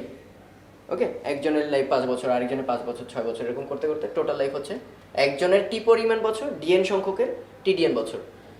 তাহলে আমরা যদি বলি যে না আমাদের দরকার হচ্ছে সবগুলো মিলায় টোটাল লাইফ কত, তাহলে আমাদের এই পুরো জিনিসটাকে ইন্টিগ্রেশন করতে হবে। বা এভাবে ভাবি, এটাকে আমরা বললাম টোটাল লাইফ অফ কয়টার, ডিএন সংখ্যকের। এবার আমরা ডিএন না, ওই ক্ষুদ্র পরিমাণ না, অ্যাটম যতগুলো ছিল পুরোটা ভেঙে যেতে কতক্ষণ লাগবে, তাহলে আমরা এই পুরো সময়টাকে ইন্টিগ্রেশন করলে টোটাল আয়ুটা পেয়ে যাব, যে একটা তেজস্ক্রিয় মৌলের মধ্যে যতগুলো পরমাণু আছে তাদের মোট আয়ু। ওকে, মোট আয়ু লিখে দিলাম টি টোটাল। এখন আমরা এটা একটু ক্যালকুলেশন করি। টি ডিএন, তোমাদের নিশ্চয়ই মনে আছে ডিএন ডিটি, আমরা ওই নেগেটিভ সাইনটা অ্যাভয়েড করতেছি, সমান ল্যামডা এন, তেজস্ক্রিয়তা ক্ষয় সূত্র। তাহলে ডিএন ইকুয়াল টু আমরা কি লিখতে পারি, ল্যামডা এন ডিটি। তো এখানে বসিয়ে দিলাম ল্যামডা এন ডিটি। ওকে, এটা হচ্ছে ডিএন এর বদলে সাথে একটা টি আছে। এবারে এন এর জায়গায় আমরা কি বসাতে পারি, আবার টি ল্যামডা এন এর জায়গায় আমরা সেই যে বিখ্যাত formula N nought E to the power minus lambda T DT. এবং এটা লিমিট হবে কি, টাইমের লিমিট। টাইমের লিমিট আমি তো বলেই দিছি, কোনোটার অসীম সময় লাগতে পারে আর কোনোটার কি 0 টাইম লাগতে পারে, আই মিন পুরো স্প্যান অফ লাইফ কাভার কোর্সের মধ্যে। তো এটা একটা আংশিক তোমাদের বের করতে হবে, তোমরা যেহেতু ইন্টিগ্রেশন অলরেডি করে ফেলছো, তো সেই সিস্টেমে তোমাদের পার্ট বাই পার্ট করে ইন্টিগ্রেশন করলে কি আসবে সেটা আমি এখন লিখে দিচ্ছি। তো ইন্টিগ্রেশন বাই পার্টস, ওই সিস্টেমে যদি ইন্টিগ্রেশন করো তাহলে তোমরা এরকম একটা রাশিমালা পাবা, সেখান থেকে দেখানো যাবে এটা আসবে n nought divided by lambda. Okay, এর সঙ্গে গড়াই এখন কীভাবে পাবো দেখো একটু, টি টোটাল হচ্ছে n nought divided by lambda. তার অর্থ কি, এন নট সংখ্যকের পুরো আয়ু হচ্ছে এন নট বাই ল্যামডা, অর্থাৎ প্রতিটার মানে গড়ে ঐকিক নিয়মে আয়ু হবে N nought by lambda times N nought কাটা, তার মানে 1 বাই ল্যামডা। তার মানে এক একটার আয়ুটাই নামই তো গড় আয়ু, এবং সেটাকে আমরা নাম দিয়েছি টাউ, অর্থাৎ টাউ সমান 1 বাই ল্যামডা। ওকে, P9 এর আরেকটা গুরুত্বপূর্ণ টপিক হচ্ছে থিওরি অফ রিলেটিভিটি। এটা আমাদের বেশ কিছু মানে বেসিক কনসেপ্ট আছে, সেটা হচ্ছে দৈর্ঘ্য সংকোচন, কাল দীর্ঘায়ন আর ভরের আপেক্ষিকতা। তো এই ফর্মুলাগুলো আমরা মোটামুটি সবাই জানি, যে L equal to L nought root over 1 minus V square by C square, তারপর T equal to T nought divided by root over 1 minus V square by C square, আর ম্যাথসের জন্য ছিল M equal to M not divided by root over 1 minus V square by C square. তো এখানে একটু specify করা ভালো, যে অনেক সময় দেখবা ভি বাই সি এই টার্মটাকে বিটা দ্বারা রিপ্লেস করে, আর গামা টার্মটাকে এইভাবে লিখে লরেন্স ফ্যাক্টর। তাই একবারে এটাকে এভাবে লেখে 1 divided by root over 1 minus beta square, অনেক সময় লেখার সুবিধার জন্য এগুলো ইউজ করে। তো আমাদের মেইনলি এই চ্যাপ্টারে সমস্যা যেটা হয় এল নট কিংবা টি নট এম নট এগুলোর পরিচয় নিয়ে, মানে কোন ক্ষেত্রে আমরা এল টি এম বলবো আর কোনগুলোর ক্ষেত্রে L nought T not M nought বলবো, কারণ এগুলো উল্টে গেলে আসলে অঙ্কটা পুরোই মিসিং। তো এর জন্য আমাদের একটা খুব সহজে মনে রাখার কথা, সেটা হচ্ছে এরকম, যদি নিজেরটা নিজে মাপি, এই কথাটা দ্বারা এটা বোঝাতে যাচ্ছে যে রেফারেন্স ফ্রেম বা প্রসঙ্গ কাঠামো, ওকে, এই কথাগুলো বললে খুব কনফিউশন লাগে। তার চেয়ে বেটার নিজেরটা বলতে আমরা এখানে বুঝবো নিজের বয়স কেউ নিজে মাপলো, তাহলে সে টি নট মাপলো। ওকে, প্রপার টাইম বা সঠিক সময় যেভাবে যা আমি ডাকি না কেন, যদি বলি যে নিজেরটা নিজেই মাপছি আমরা, কোনো এভাবে বলা হলো কোনো একটা মিউন কণা নিজের বয়স নিজে মাপলো, কিংবা আমরা পৃথিবীতে বসে এই আমার হাতের পেন্সিলটা বা মার্কারটার কলমের দৈর্ঘ্য মাপলাম, এখানে দাঁড়ানো আমার সাপেক্ষে এটা স্থির, তাহলে এই দৈর্ঘ্যটা হবে এই এল নট।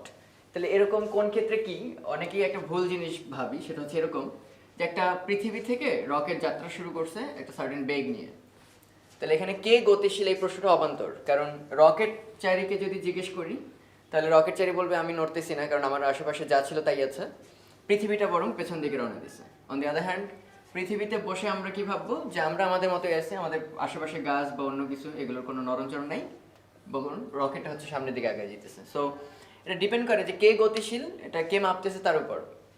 এখন কোয়েশ্চেন হচ্ছে, এই রকেটে বসে একজন যদি একটা স্কেলের দৈর্ঘ্য মাপে, তাহলে সেটা কি এল নাকি এল নট? মনে হচ্ছে রকেট তো গতিশীল, তাহলে সে কি গতিশীল অবস্থায় মাপলে আমরা জানি এল, অনেক সময় বলবে যে গতিশীল অবস্থা মাপলে এই, স্থির অবস্থা মাপলে এই। তাহলে এই গতিশীল বা স্থির এই কথাটা মিনিং কিন্তু একটু কমপ্লেক্স। সেটা হচ্ছে এরকম, ঘটনা যার সাপেক্ষে স্থির, এই ব্যাপারটা মাথায় রাখতে হবে। ঘটনা যার সাপেক্ষে স্থির, সে যেগুলো মাপবে সেগুলো সব হচ্ছে নট, এল নট কিংবা এম নট কিংবা টি নট। আর ঘটনা যার সাপেক্ষে গতিশীল সে যেগুলো মাপবে সেগুলো হচ্ছে এল, এম কিংবা টি। কথাটা আমি কি বোঝাতে চাচ্ছি খেয়াল করো। এই যে রকেট চারির কাছে এই স্কেলটা কিন্তু সারা জীবন একই জায়গায়, মানে তার কাছে ঘটনাটা কিন্তু স্থির। যদিও রকেটটা কিন্তু পৃথিবী থেকে গতিশীল, কিন্তু মেইন ঘটনাটা কি, স্কেল মাপা বা দৈর্ঘ্য, সেই দৈর্ঘ্য বা স্কেলটা কিন্তু তার সাপেক্ষে স্থির। ফলে সে যেটাই মাপবে সেটাই হচ্ছে এল নট। ওকে, সাপোজ 3 মিনিট ধরে মাপলো, তাহলে এই ঘটনাটা তার সাপেক্ষে স্থির, কারণ ওই স্কেলটা বা একটা মাছি উঠতেছে এখানে বসে, এই ওড়ার ঘটনাটা তার থেকে দূরে সরে যাচ্ছে না, সে যেখানে আছে ওইখানেই। বাট এই পৃথিবী থেকে যদি দেখি, স্কেলটা প্রথমে এইখানে, রকেটটা তারপর একটু সামনে, তারপর আর একটু সামনে, তার মানে এই স্কেল মাপার ঘটনাটা পৃথিবী থেকে কেউ দেখলে তার কাছে গতিশীল, এই স্কেল ব্যাপারটাই গতিশীল। তাহলে সে যদি কিছু মাপে পৃথিবীতে বসে, তাহলে সে কিন্তু গতিশীল অবস্থায় মাপলো, কারণ তার সাপেক্ষে ওই স্কেলটা গতিশীল। সো সে যদি স্কেলটা দৈর্ঘ্য মাপে সে হবে এল, সে যদি ওই লোকটার বয়স মাপে সেটা হবে টি, সে যদি ওই লোকটার ভর মাপে সেটা হবে M. On the other hand ওই লোকটা যদি নিজের ভর নিজে মাপে এম নট, নিজের বয়স নিজে মাপে টি নট, ওই স্কেলটার দৈর্ঘ্য সে যদি মাপে এল নট। একই কথা প্রযোজ্য। এবার পৃথিবীবাসী যদি নিজের বয়স নিজে মাপে, সে 3 মিনিট ধরে ভাত খাচ্ছে সেই সময়টা মাপে, কিংবা তার নিজের ওজন যদি সে নিজে মাপে, সব হবে নট। ওই একই জিনিসকে যদি ও দেখে, তাহলে সে দেখবে পৃথিবীবাসী প্রথমে এখানে, তারপর পৃথিবীটা এখানে, তারপর পৃথিবীটা আরও পেছাচ্ছে। সো মাইন্ড ইট, আমরা যদি সহজে বলতে চাই, কেউ যদি নিজেরটা নিজেই মাপে তাহলে সব নট হবে, আর পোদ্দারি করতে গিয়ে যদি সে অন্যেরটা মাপতে যায় তাহলে সব হবে এল, এম এবং টি। ওকে, এই চ্যাপ্টারে এই জিনিসগুলো যতটা ইম্পর্টেন্স দিয়ে আমরা দেখি, কিন্তু অনেকটা অবহেলিত একটা টপিক হচ্ছে লরেঞ্জ রূপান্তরটা। ওকে, লরেঞ্জ রূপান্তরটা কী ছিল? এই একটা ফ্রেম, ফ্রেম বলতে গাছ কিংবা প্ল্যাটফর্ম, ট্রেনের বা রেল লাইন, যা মন চায় কি, এটা একটা সাপোজ গাছ। যখনই আমরা ফ্রেম বলবো ওটা বুঝতে কষ্ট হলে মনে রাখবো যেখান থেকে মাপতেছি কোনো কিছু। তাহলে এটা একটা গাছ আর এটা সাপোজ একটা রকেট। ওকে, সেই ফ্রেমটাকে ধরলাম আমরা। এই রকেটটা ভি সমবেগে, সমবেগ কিন্তু মাস্ট, কারণ আমরা এখানে যত সূত্র বলবো স্পেশাল থিওরি অফ রিলেটিভিটিতে সব কিন্তু সমবেগের ক্ষেত্রে জড় প্রসঙ্গ কাঠামো হতে হবে। তাহলে আমরা ধরলাম এই কাঠামোটার নাম হচ্ছে এস এবং এই কাঠামোটার নাম হচ্ছে এস প্রাইম। ওকে, তো কোনো একটা জিনিস, সাপোজ এখানে একটা পাখি অর সামথিং, সেটার অবস্থান এই প্রাইম কাঠামো থেকে দেখা গেল, তার স্থানাঙ্কগুলো হচ্ছে এক্স প্রাইম, ওয়াই প্রাইম এবং জি প্রাইম। আর এস কাঠামো থেকে কি দেখবো সেই ব্যাপারে আমাদের ফর্মুলাগুলো হচ্ছে এমন, যে এটা তো জানোই যে বরাবর গতিশীল, এক্স অক্ষ বরাবর গতিশীল, চেঞ্জগুলো শুধু ওই অক্ষ বরাবরই হবে। তাহলে কি দাঁড়ায়, বিষয়টা দাঁড়ায় এরকম, যে এস কাঠামো থেকে দেখলে হবে এক্স প্রাইম তো ছিলই plus v t prime. Okay, কিন্তু এটা ছিল গ্যালিলিও রূপান্তর। আর on the other hand Lorentz বাড়তি একটা টার্ম নিয়ে আসছে 1 minus V square by C square. এটাকে আরেকটু সুন্দর করে লেখা যায়, এক্স হবে gamma into x prime plus v t prime, y হবে ওয়াই প্রাইম, কারণ ওই অক্ষ বরাবর তার গতিশীলতা নেই, ফলে ওই মাত্রাগুলোর কোনো চেঞ্জ হবে না। জি হবে জি প্রাইম, ফলে এই তিনটা সিমিলার। একটু কমপ্লেক্স দেখা হচ্ছে টাইমের ব্যাপারটা।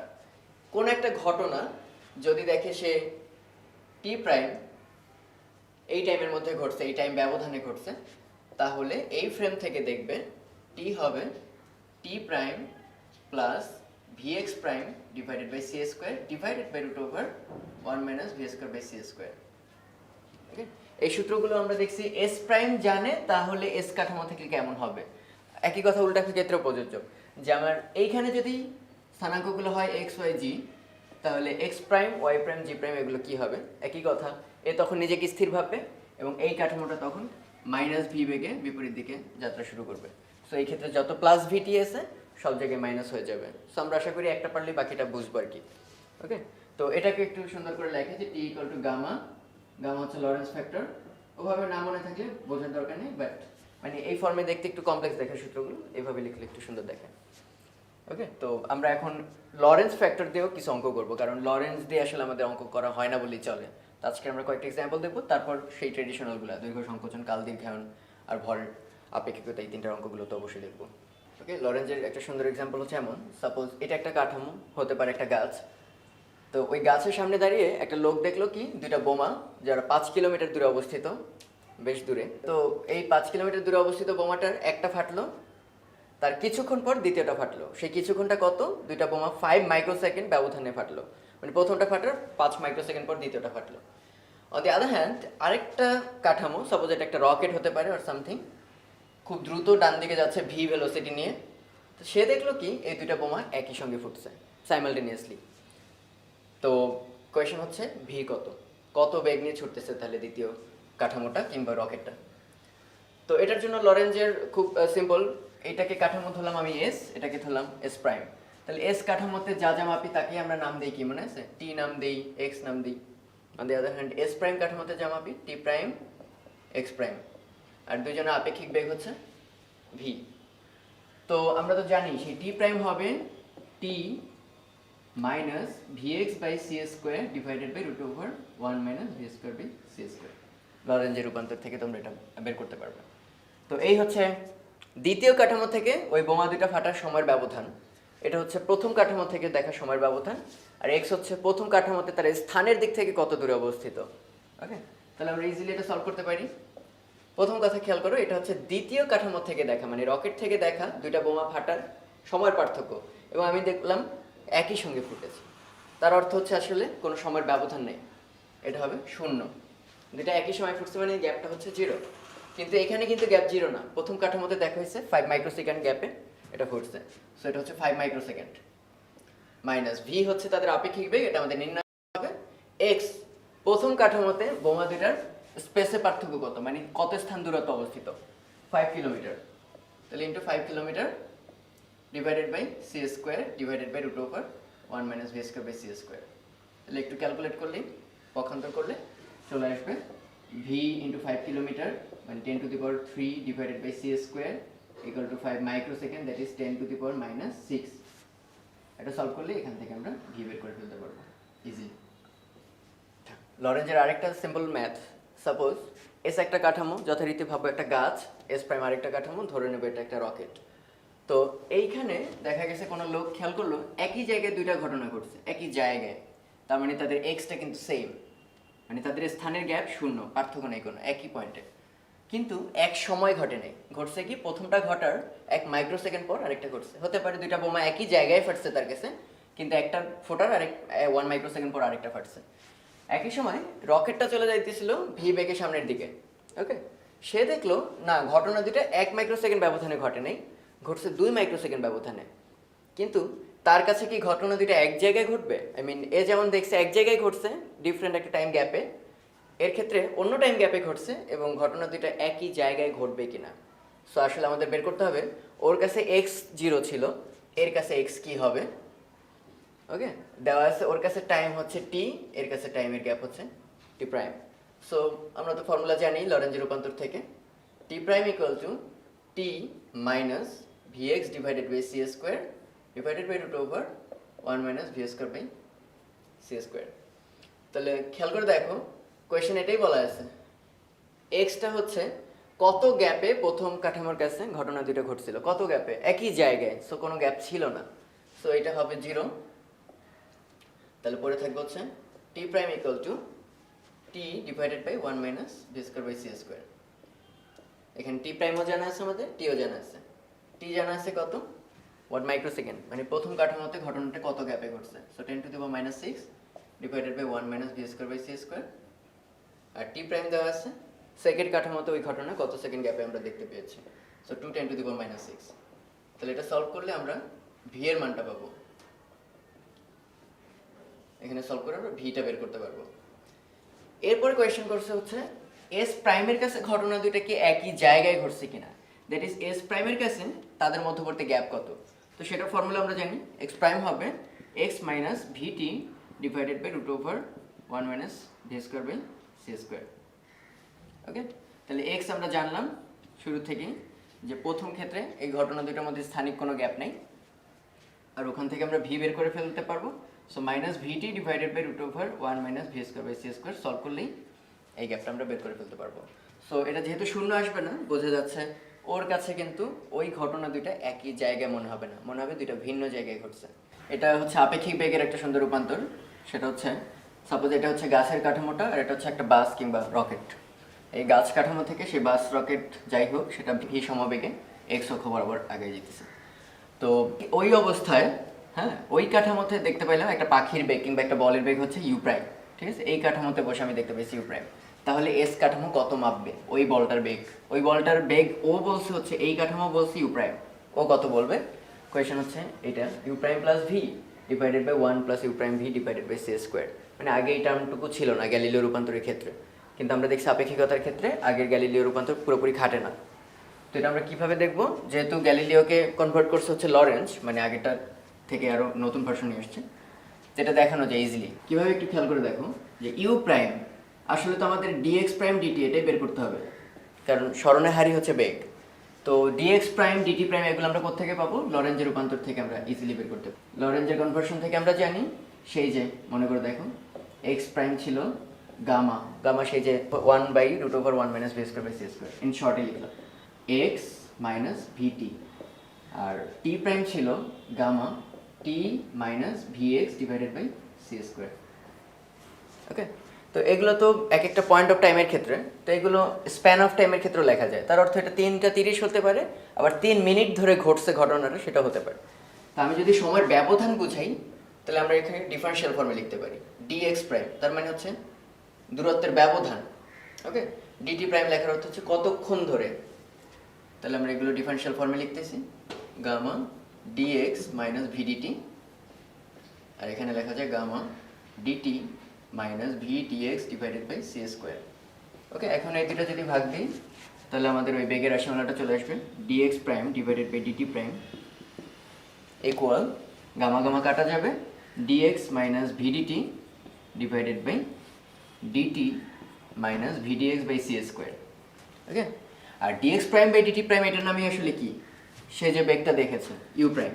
তাহলে আমরা একটু পক্ষান্তর করে লিখতে পারি কি u prime into dt minus v dx by c² equal dx minus VDT.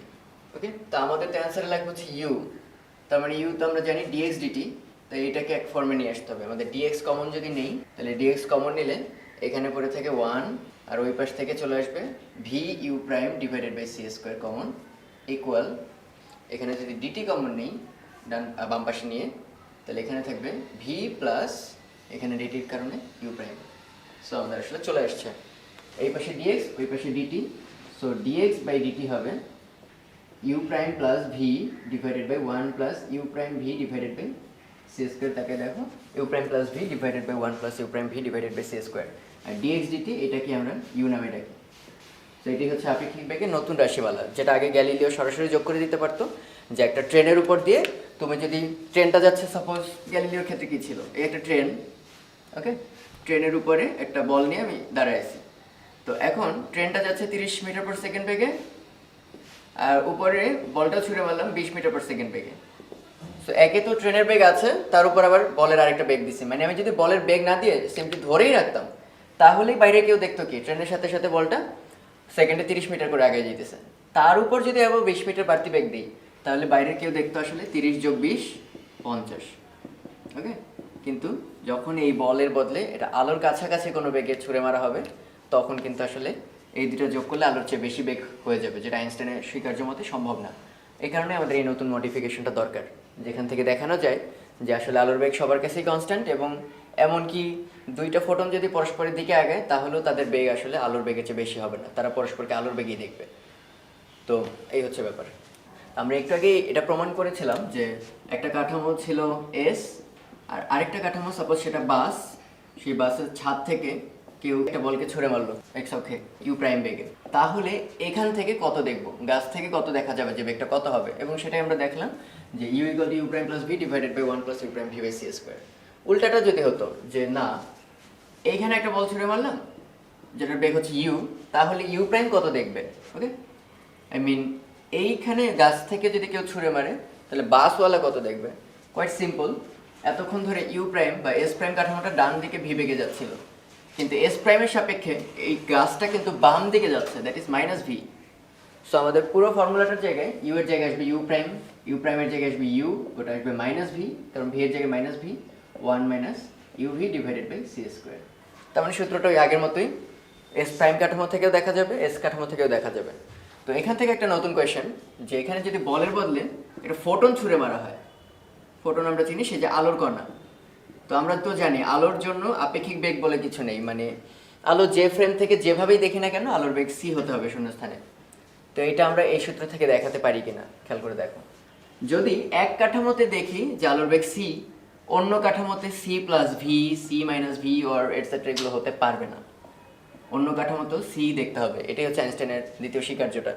তো আমাদের এই ফর্মুলাটা তার সঙ্গে সঙ্গতিপূর্ণ কিনা আমরা একটু চেক করি। সেটা কীরকম? ইউ হচ্ছে সে বলের বেগ, তাহলে ইউটা যদি আলোর বেগ হয়, দ্যাট ইজ প্রথম কাঠামো থেকে আমি একটা ফোটন ছুঁড়ে মারছি এবং সেটার বেগ তো আমরা জানি অলরেডি সি, তাহলে দ্বিতীয় কাঠামো বা বাসে বসা কোনো ব্যক্তি সেটাকে কত দেখবে? তাহলে আমরা দেখতে পাচ্ছি ইউ প্রাইম হবে, মানে অন্য কাঠামো থেকে দেখা আলোর বেগ হবে c minus v divided by 1 minus c v divided by C square. Okay, তাহলে এখানে দাঁড়াচ্ছে হচ্ছে c minus V 1 minus v by c. লসাগু করলে আমরা দেখতে পাবো সি মাইনাস ভি, নিচে সি মাইনাস ভি আর উপরে একটা সি গুণ আসবে, সি মাইনাস ভি কাটা, দ্যাট ইজ সি। এবং আমরা কিন্তু এটাই আশা করছিলাম আইনস্টাইনের স্বীকার্য থেকে, যে একজন আলোর বেগ যদি সি দেখে, অন্য কাঠামো যত বেগেই থাকুক, যে দিকেই থাকুক না কেন, অ্যান্সার কিন্তু সি। আচ্ছা, লরেন্জ রূপান্তর আরেকটা অঙ্ক হচ্ছে এরকম। সাপোজ এটা একটা পৃথিবী থেকে একটা রকেট সার্টেন একটা বেগ নিয়ে ছুটে যাচ্ছে। এটা হচ্ছে তাদের মধ্যবর্তী আপেক্ষিক বেগ ভি। তো রকেট পৃথিবী থেকে 4.2 আলোকবর্ষ দূরে একটা তারা আছে। এখন এই রকেটটা সেখানে পৌঁছাতে টাইম লাগে রকেটের মতে, মানে রকেটের ভেতরে কেউ আছে তার মতে টাইম লাগে হচ্ছে 4.25 বছর। তো কোয়েশ্চেন হচ্ছে এই সিচুয়েশন করতে হলে এই রকেটের বেগ কত হইতে হবে? ওকে, তো এটা আমাদের দেখলেই বোঝা যাচ্ছে যে আমি যদি পৃথিবীকে এস কাঠামো ধরি, পৃথিবীর একটা কাঠামোর নাম দিলাম এস কাঠামো, আর তার থেকে গতিশীল কাঠামো রকেট, এটাকে নাম দিলাম এস প্রাইম কাঠামো। তাহলে এখানে সব সিচুয়েশন কিন্তু লরেঞ্জের মতো, যে পৃথিবী থেকে দূরত্ব দেওয়া আছে, তার মানে এক্স দেওয়া আছে, আর রকেটের মাপা দূরত্ব মানে মাপা সময়ের ব্যবধান সেটা দেওয়া আছে টি প্রাইম। ওকে, এটা অলরেডি দেওয়া আছে। তাহলে এদের মধ্যে রিলেট করে আমাদের ভিটা বের করে নিয়ে আসতে হবে। তো প্রথমে আমরা দেখতে পাচ্ছি এস কাঠামো, দ্যাট ইজ পৃথিবী থেকে এক্স যেটা দূরত্বটা, রকেট এই যে তারা থেকে পৃথিবীর দূরত্বটা হচ্ছে ডি, এই দূরত্বটাকে রকেটকে ক্রস করতে হবে। হ্যাঁ, তাতে টাইম লাগবে সাপোজ টি। তাহলে সেই টাইমটা সমান কি লেখা যায়? দূরত্ব অতিক্রম করতে হবে ডি, আর এদের মধ্যে আপেক্ষিক বেগ হচ্ছে ভি। তাহলে এই দূরত্ব ভি বেগ অতিক্রম করতে হলে সময় লাগবে ডি ডিভাইডেড বাই ভি। তো এবার আমরা একটু খেয়াল করে দেখি সেই যে লরেঞ্জের রূপান্তর কি বলে, টি প্রাইম এবং টি এর মধ্যে সম্পর্কটা কি, এবং এক্স প্রাইম আর এক্স এর মধ্যে সম্পর্কটা। তাহলে আমরা এখন দেখবো টি প্রাইম আর টি এর মধ্যে সম্পর্কটা কি। টি প্রাইম আর টি এর সম্পর্কটা ছিল এরকম, t minus V x divided by C square divided by root over 1 minus V square by C square. 1 divided by 1 by এই পুরো জিনিসটার নাম হচ্ছে গামা, আমরা আগে থেকে জানি, লরেন্স ফ্যাক্টর বলে এটাকে। তো জাস্ট সমীকরণগুলো দেখতে সুন্দর হয়। তাহলে gamma times T minus V x by C square.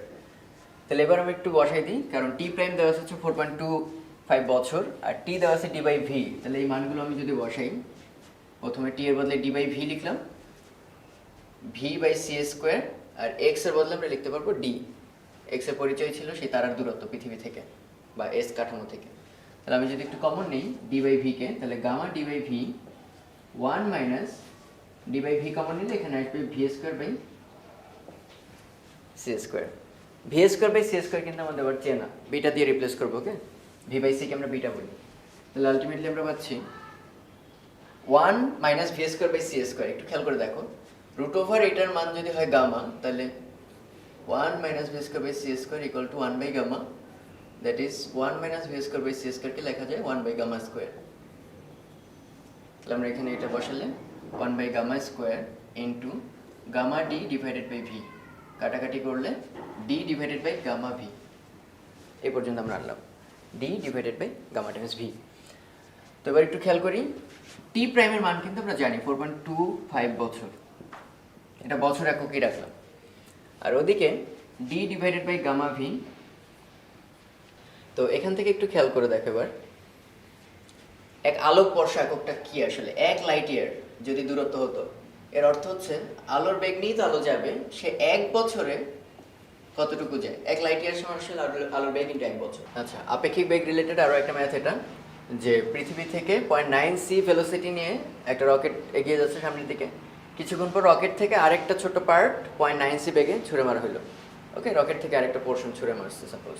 তো পৃথিবীতে দাঁড়ানো কেউ এইটার বেগ কত দেখবে? যদি নর্মালভাবে চিন্তা করি তাহলে 0.9 সি প্লাস 0.9 সি, গ্যালিলিও যেভাবে বলছিল যে একটা ট্রেনের উপর আরেকটা বল ছুঁড়ে মারলে দুইটা অ্যাড হয়ে যাবে, তাহলে সেই ক্ষেত্রে কিন্তু হয়ে যাচ্ছে 1.8c, দ্যাট ইজ আলোর বেগ ছাড়া যাবে, সেটা তো আবার পোস্টুলেট অনুসারে সম্ভব না। তো আমরা সেই যে এটাকে কাঠামো ধরলাম এস কাঠামো, এটাকে ধরলাম এস প্রাইম কাঠামো, তাহলে একটু আগে যে আমরা ফর্মুলাটা শিখছিলাম সেটা ডিরেক্ট অ্যাপ্লাই করা যাবে। এখান থেকে বেগ যদি ইউ প্রাইম দেখি তাহলে 1 plus you prime V divided by C square. তাহলে পৃথিবীবাসী দেখবে ইউ, সেটা কত হয় আমরা চেক করে দেখি। ইউ প্রাইম হচ্ছে 0.9c, ভি মানে তাদের মধ্যে আপেক্ষিক বেগ সেটাও 0.9c divided by 1 plus 0.9c into 0.9c divided by C square. Solve করলেই দেখবে এটা কিন্তু আর আলোর বেগে ছাড়ায় না, 0.994c। সো এই রিলেটিভিটি ফর্মুলাগুলো আসলে ওই আইনস্টাইনের সূত্র অনুসারেই করা। তো আমরা এবার ছোট ছোট কিছু ডেরিভেশন দেখব। যেমন আমরা নিউটনের সেকেন্ড ল অনুসারে জানতাম কিন্তু F equal to M A. Okay, এটা আসলে নিউটনের সেকেন্ড ল না, লটা ছিল এরকম, F equal to DP DT, that is ভরবেগের পরিবর্তনের হার প্রযুক্ত বলের সমানুপাতিক, আর এসআই ইউনিট এটা সমান। তো আমরা চেক করে এরপর দেখলাম কি যে ডিডিটি অফ এম ভি এর মধ্যে ম্যাস কনস্ট্যান্ট সময়ের সাথে চেঞ্জ হচ্ছে না, ডিভিডিটিকে আমরা ত্বরণ নামে চিনি, অতএব F equal to M A. এই ছিল সেকেন্ড ফর্মুলা ডিরাইভ ফর্মটা। কিন্তু আইনস্টাইনের সমীকরণ অনুসারে এইটাও একটু চেঞ্জ হবে, F equal to M a না থেকে এটার চেয়ার হয়ে যাবে m nought a divided by root over 1 minus V square by C square to the power 3। তো এটা কিভাবে হয় তো আমরা এটা একটু দেখে ফেলি। নিউটনের সেকেন্ড ল এখন অ্যাপ্লিকেবল, ডিডিটি অফ পি, এটাই কোনো সমস্যা নেই এখনো। তাহলে এটা সমান কি লেখা যায়, ডিডিটি অফ এম ভি, কিন্তু এম তো টাইম ডিপেন্ডেন্ট রাশিমালা, এটা সমান আমরা সেই যে জানতাম ভরের আপেক্ষিকতা থেকে M not divided by 1 minus V square by C square into V. এর মধ্যে এম নট এই টার্মটা সময়ের সাথে ডিপেন্ডেন্ট না, এম নটকে বাইরে নিয়ে আসলাম, তাহলে পরে থাকলে একটা ডিফারেন্সিয়েশন তোমরা ইজিলি পারবা, V divided by root over 1 minus V square by C square. তাহলে হরলমের ডিফারেন্সিয়েশনের ফর্মটা কেমন ছিল মনে করে দেখো, হরটার স্কোয়ার হবে, এটার স্কোয়ার, হরটা ইনট্যাক্ট থাকবে 1 minus V square by C square, আর লবের ডিফারেন্সিয়েশন হবে, লব ছিল এটা ডিভিডিটি মাইনাস এইটুকু ডিফারেন্সিয়েশন, এতটুকু ডিফারেন্সিয়েশন, যে হরের ডিফারেন্সিয়েশনটা আমরা তো জানি root over 1 minus V square by C square, তাহলে রুট ওভার এক্স এটাকে ডিফারেন্সিয়েট করলে হয় 1/2 রুট এক্স। তাহলে আমাদের এই ক্ষেত্রে হবে 1/2 রুট ওভার এক্স, মনে মনে ধরবো এই পুরো রাশিটাকে 1 minus V square by C square, এটা তো আসলে এক্স না, এটাকে তাই আবার ডিফারেন্সিয়েট করতে হবে। আবার ডিফারেন্সিয়েট করলে কত আসবে, 1 এর জন্য 0 আসবে, মাইনাস 1/সি স্কোয়ার, এটা কনস্ট্যান্ট, আর ভি স্কোয়ারকে করলে আসবে 2v ডিভিডিটি। ওকে, একটু লম্বা ডিফারেন্সিয়েশনটা। তাহলে আমরা যদি একটু শর্ট করি, আবার এম নট বাইরে আসলো প্লাস এই ডিভিডিটি, এইটাকে কিন্তু আমরা এক নামেই চিনি ত্বরণ, তাহলে এই এ ফর্মটা বাইরে আসলো। সো অদ্ভুত হলেও সত্য, F equal to M A complete হয়ে গেছে, কিন্তু এখনো বেশ কিছু রাশিমালা বাকি রয়ে গেছে। তাহলে আমরা কি পাচ্ছি একটু খেয়াল করো, নিচে স্কোয়ার করলে 1 minus V square by C square, এখানে রুট ওভার এত, আর এখানে মাইনাসে মাইনাসে প্লাস হবে, এই টু আর এই টু কাটা যাবে। তাহলে একবারে যদি লিখি তাহলে এটা লসাগু করলে নিচে আসবে root over 1 minus V square by C square, সেই রুট আর এই রুট মিলে 1 minus V square by C square, আর এখানে অলরেডি আছে v square by C square, তাহলে plus v square by C square. তাহলে হরের ডিফারেন্সিয়েশন আর লবটা থাকবে ইনট্যাক্ট। তাহলে এখান থেকে আমরা কি পাই, এম নট এটা তো থাকলোই, ডিভিডিটি এফটাকে আমরা অলরেডি ত্বরণ নামে চিনি এম নট এ, এবার নিচে যেতে স্কোয়ার করা, তাহলে 1 minus V square by C square, আর এই যে এটা যদি লসাগু করি তাহলে নিচে আসবে root over 1 minus V square by C square, সেই রুট রুট মিলে হয়ে যাবে 1 minus V square by C square, এই মাইনাস মাইনাস মিলে হবে প্লাস, আর এই ভি আর বাইরের ভি মিলে হবে ভি স্কোয়ার, আর নিচে আছে c square. So v square c square কাটা, তাহলে পরে থাকলে আমরা এখানে যা বলেছিলাম m nought a divided by root over 1 minus V square by C square to the power 3। কারণ কি, এটা স্কোয়ার মানে হচ্ছে দুইবার রুট আছে, এখানে আরেকটা রুট, সো তিনটা রুট, তাহলে এটার মানে আসলে গামা কিউব, শর্টে লেখে gamma cube M nought A. তাহলে আগে যে ফর্মুলাটা আমরা জানতাম F equal to M A কিংবা F equal to M nought A, সেটা আজকের থেকে হবে F equal to gamma cube M nought A. তার একটা সিম্পল ডেরিভেশন দেখাও যে V much less than C, that is বস্তুর বেগটা যদি আলোর বেগের চেয়ে অনেক কম হয়, সেই ক্ষেত্রে বস্তুর গতিশক্তির যে রিলেটিভিস্টিক ফর্মুলা, মানে আইনস্টাইনের সমীকরণ থেকে যে ফর্মুলা আমরা পেয়েছি সেটা ক্লাসিক্যাল সূত্রকে মেনে চলে। ক্লাসিক্যাল সূত্র কী ছিল? সেই যে গতিশক্তি সমান আমরা সেই যে শুরু থেকেই জানতাম হাফ এফ ভি স্কোয়ার, সেই ফর্মুলা মেনে চলবে। ওকে, আর রিলেটিভিস্টিক ফর্মুলা কি জানতাম? টোটাল এনার্জি, বস্তু total energy E equal to m C square. এর মধ্যে দুইটা পার্ট ছিল টোটাল এনার্জির, একটা ছিল স্থিতিশক্তি এম নট সি স্কোয়ার, আর একটা ছিল গতিশক্তি কে, সেটা সমান হবে টোটাল এম সি স্কোয়ার। তাহলে kinetic energy K equal to হবে m C square minus m nought c square. এর মধ্যে এম সমান আমরা অলরেডি সেই আইনস্টাইনের ভরের আপেক্ষিকতা থেকে জানি 1 minus V square by C square minus m nought c square. Okay, তাহলে এম নট সি স্কোয়ার যদি আমরা কমন নিই তাহলে থাকবে 1 divided by root over 1 minus V square by C square minus 1। এটাকে আমরা যদি একটু দ্বিপদীতে ভাঙাই তাহলে দাঁড়াবে কি, খেয়াল করুন, এম নট সি স্কোয়ার, এটাকে লেখা যায় 1 minus V square by C square to the power minus half minus 1। তাহলে এটাকে আমরা মনে মনে এভাবে ভাবি 1 plus X to the power N, তাহলে ভাঙলে সেই যে 1 plus N X N plus N minus 1 divided by factorial two X square, সেই যে দ্বিপদী টার্মগুলো সেগুলো আমরা এখন ভেঙে এখানে লিখি। তাহলে কাইনেটিক এনার্জি হবে এম নট সি স্কোয়ার, এখানে খেয়াল করো 1 প্লাস এক্স, সেই এক্সটা কিন্তু মনে মনে minus V square by C square, আর টু দি পাওয়ার এন সেটা হচ্ছে আমাদের মাইনাস হাফ। তাহলে ফার্স্ট টার্ম হবে 1 প্লাস এন হচ্ছে মাইনাস হাফ, এক্স হচ্ছে minus V square by C square. এরপরে আরও অনেক টার্ম নেওয়া যায়, কিন্তু সেগুলো নিতে হবে না। কেন নিতে হবে না আমি এখনই বলতেছি। নিতে হবে না এই জন্য, এর পরের টার্মেই খেয়াল করে দেখো এখানে একটা এক্স স্কোয়ার আছে, তার মানে আমাদের এখানে আসবে V square by C square, যেটা এক্স এর স্কোয়ার, তার মানে v to the power 4 divided by c to the power 4। তাহলে এখানে বলাই আছে v much less than c, তার মানে ভি বাই সি এই টার্মটা একের চেয়ে অনেক ছোট।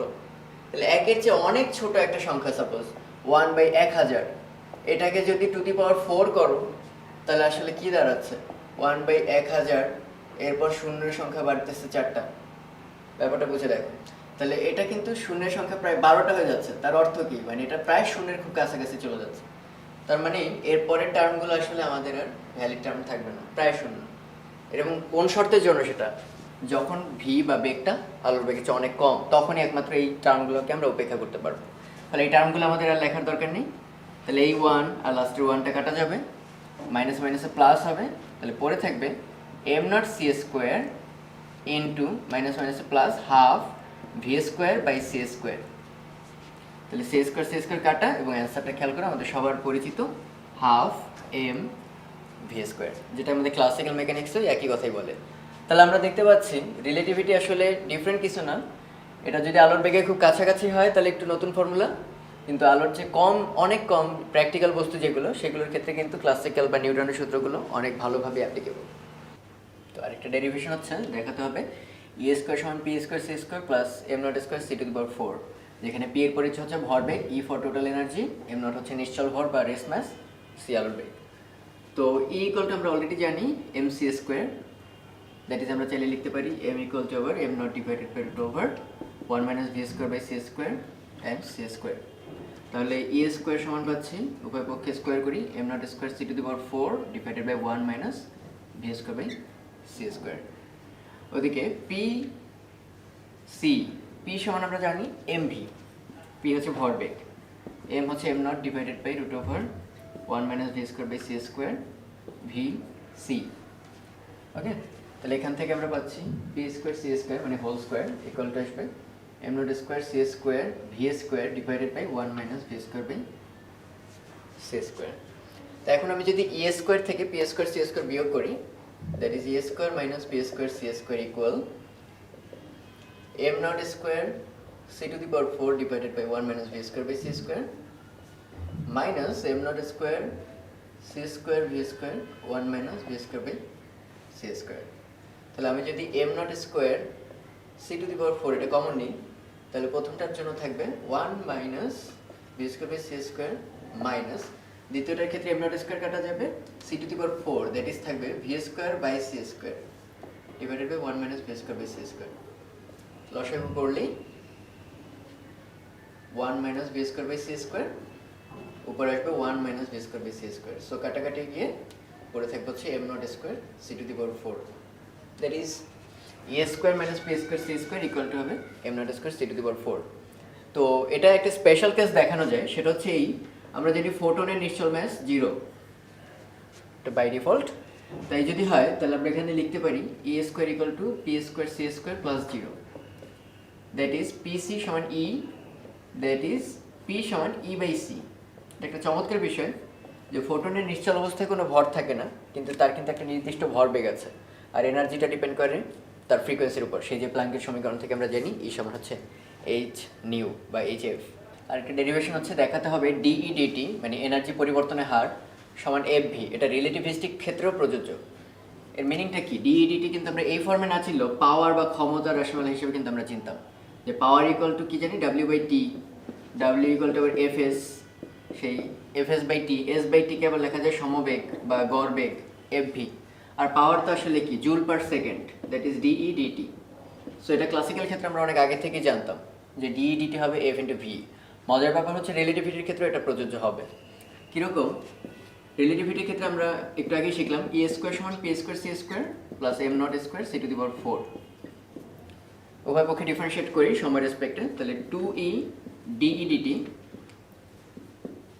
ইকুয়াল টু, তো এটা যেহেতু কনস্ট্যান্ট টাইমের সাথে চেঞ্জ হয় না, তো এটার জন্য তো ডিফারেন্সিয়েট করলে 0 পাবো, আর এর জন্য আসবে c স্কোয়ার সামনে থাকবে, p স্কোয়ারকে করলে আসবে 2p ডিপি ডিটি, আর বাকি কনস্ট্যান্ট টার্মটার জন্য আসবে 0।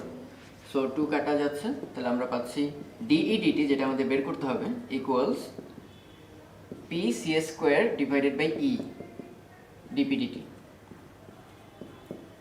ওকে, তো আমাদের এখন p আর e এই রেশিওটা বের করতে হবে। তো এটা আমরা ইজিলি বের করতে পারি। p ইকুয়াল টু আমরা জানি mv, m সমান আবার আমরা জানি m not divided by root over 1 minus v square by c square into v। ওদিক থেকে e সমান আমরা জানি mc স্কোয়ার, m সমান আবার জানি m not divided by root over 1 minus v square by c square into c square. তাহলে এখান থেকে p ডিভাইডেড বাই e যদি করি আমরা, তাহলে m নট থেকে এই টার্মটুকু কিন্তু উভয় এখানেই আছে, সো এটা বাদ। তাহলে ওখানে থাকবে পরে v divided by c square. তাহলে আমরা ওখান থেকে পাচ্ছি ডিই ডিটি সমান হচ্ছে p by e into c square. p by e সমান আমরা পাচ্ছি হচ্ছে v by c square into c square into D P D T. তাহলে c স্কোয়ার c স্কোয়ার কাটা, পরে থাকলো v ইন্টু ডিপি ডিটি। এখন কারো কি মনে আছে নিউটনের দ্বিতীয় সূত্র কি বলে? নিউটনের সেকেন্ড ল ছিল বাহ্যিক বল সমান ভরবেগের পরিবর্তনের হার, ডিপি ডিটি সমান f। তাহলে আমরা যদি সেকেন্ড ল মেনে নিই তাহলে f into V equal two সেই ডিই ডিটি, যেটা ক্লাসিক্যাল ক্ষেত্রে আমরা জানতাম ক্ষমতা বা শক্তি পরিবর্তনের হারটাই হচ্ছে ফোর্স ইন্টু ভেলোসিটি। আচ্ছা, টাইম ডাইলেশনের একটা অঙ্ক হচ্ছে এরকম, সাপোজ এটা হচ্ছে একটা বাস যেটা ভি বেগে সামনে যাচ্ছে একটা গাছ থেকে কিংবা একটা স্থির একটা প্ল্যাটফর্ম থেকে, রেল লাইন। তো ওইখানে বসে তুমি একটা এক্সপেরিমেন্ট চালাইতেছো যে 1 মিটার উচ্চতা থেকে একটা বস্তুকে ছেড়ে দিলাম, ওকে? সেটা পড়তে তোমার কাছে একটা টাইম লাগবে। কোয়েশ্চেন হচ্ছে যে লোকটা বাসে আছে 25 মিটার পার সেকেন্ড বেগে সামনে যাচ্ছে, সে ওই টাইমটাকে কত দেখবে। তো আমি কত দেখবো সেটাকে বের করি, এবং পুরো ঘটনাটা যেহেতু আমার সাপেক্ষে স্থির, এই ঘটনাটা আমার এখানেই পড়তেছে, এটা কিন্তু একটু পর সামনে পড়বে না, একটু পর আরও সামনে পড়বে না, বাট ওর ক্ষেত্রে কিন্তু ঘটনাটা গতিশীল অবস্থায় দেখা, কারণ ও এখন দেখবে এইখানে, একটু পর দেখবে এটা আরও পেছিয়ে যাচ্ছে, কারণ সে যেহেতু 25 করে আগাচ্ছে, সে নিজেরা ভাবে স্থির, ভাবে এ 25 করে পিছিয়ে যাচ্ছে পার সেকেন্ডে। সো এ যদি ওরটা মাপে, মানে একজন যখন আরেকজনেরটা মাপতে যাবে সেগুলো হবে টি এম এল, আর যখন নিজেই নিজেরটা মাপবে তখন t not M naught l naught, এটা আমরা শুরুতেই বলে দিছি। সো সে যেটা মাপবে এটা হচ্ছে টি নট, ওকে? তাহলে টি নট আমাদের কীভাবে বের করবো? সেই যে ফর্মুলা এইচ ইকুয়াল টু কি হাফ জিটি স্কোয়ার, যেহেতু আদিবেগ শূন্য ছেড়ে দেওয়া বস্তু। তাহলে এখানে উচ্চতা দেওয়া আছে 1 মিটার সমান হাফ ইন্টু 9.8, এখান থেকে যে টাইমটা পাবো এটার নামই হচ্ছে টি নট। তাহলে সলভ করে আমরা টি নটটা বের করে ফেলতে পারবো, 2 ডিভাইডেড বাই 9.8 এর রুট। তাহলে শুরুর কাঠামোতে যেটা আছে সে টি নট বের করলো। এখন আমাদের কোয়েশ্চেন হচ্ছে টি বের করবে কীভাবে? তো আমরা ফর্মুলা জানি টি সমান t not divided by 1 minus V square by C square. তাহলে এটা বসালে বুঝতে পারতেছি ক্যালকুলেটরে অনেক ছোট আসবে, তারপরে তোমরা ট্রাই করে দেখবা। তো টি নটের ভ্যালুটা আমরা একটু আগেই পাইছি রুট ওভার 2 বাই 9.8, সাথে এরকম যখন অনেক ক্ষুদ্র মানগুলা, যেমন এখানে 25 আর এখানে আলোর বেগ, তো তখন দ্বিপদীর আশ্রয় নেওয়া ভালো, ওকে? আর ক্যালকুলেটর মান আসলে সেখান থেকেই করো।